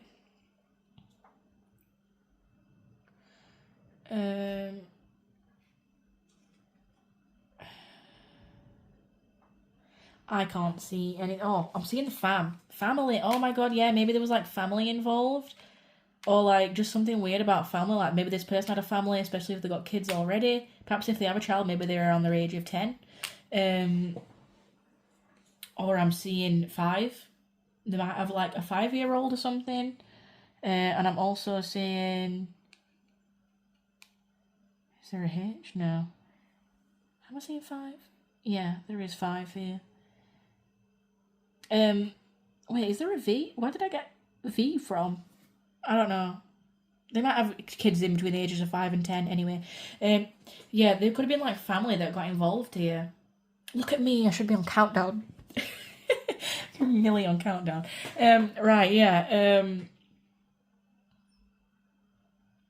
Yeah, there could be family involved, or like someone got involved, or they could have a family and that's why it was complicated. Yeah, so that's all I have for you, my wonderful pile number 4s. Drop a like, you know, hit the comments down below if you really enjoyed this reading, what you'd like to see next, and consider subscribing if you're not already. If you would like to see more readings like this, it helps out the channel, things like that. You know, it helps the algorithm, even if not all the messages are for you, maybe they are for someone else, so you could be helping someone else out. So, yeah, oh god, they definitely want to say something to you guys. Oh, they're coming towards you. Yeah, you're their happiness. Anyway, right guys, so that is your reading. I really hope you enjoyed that. I hope you have a great day, evening, night, wherever you are, and I shall see you on the next one. Bye, pal 4.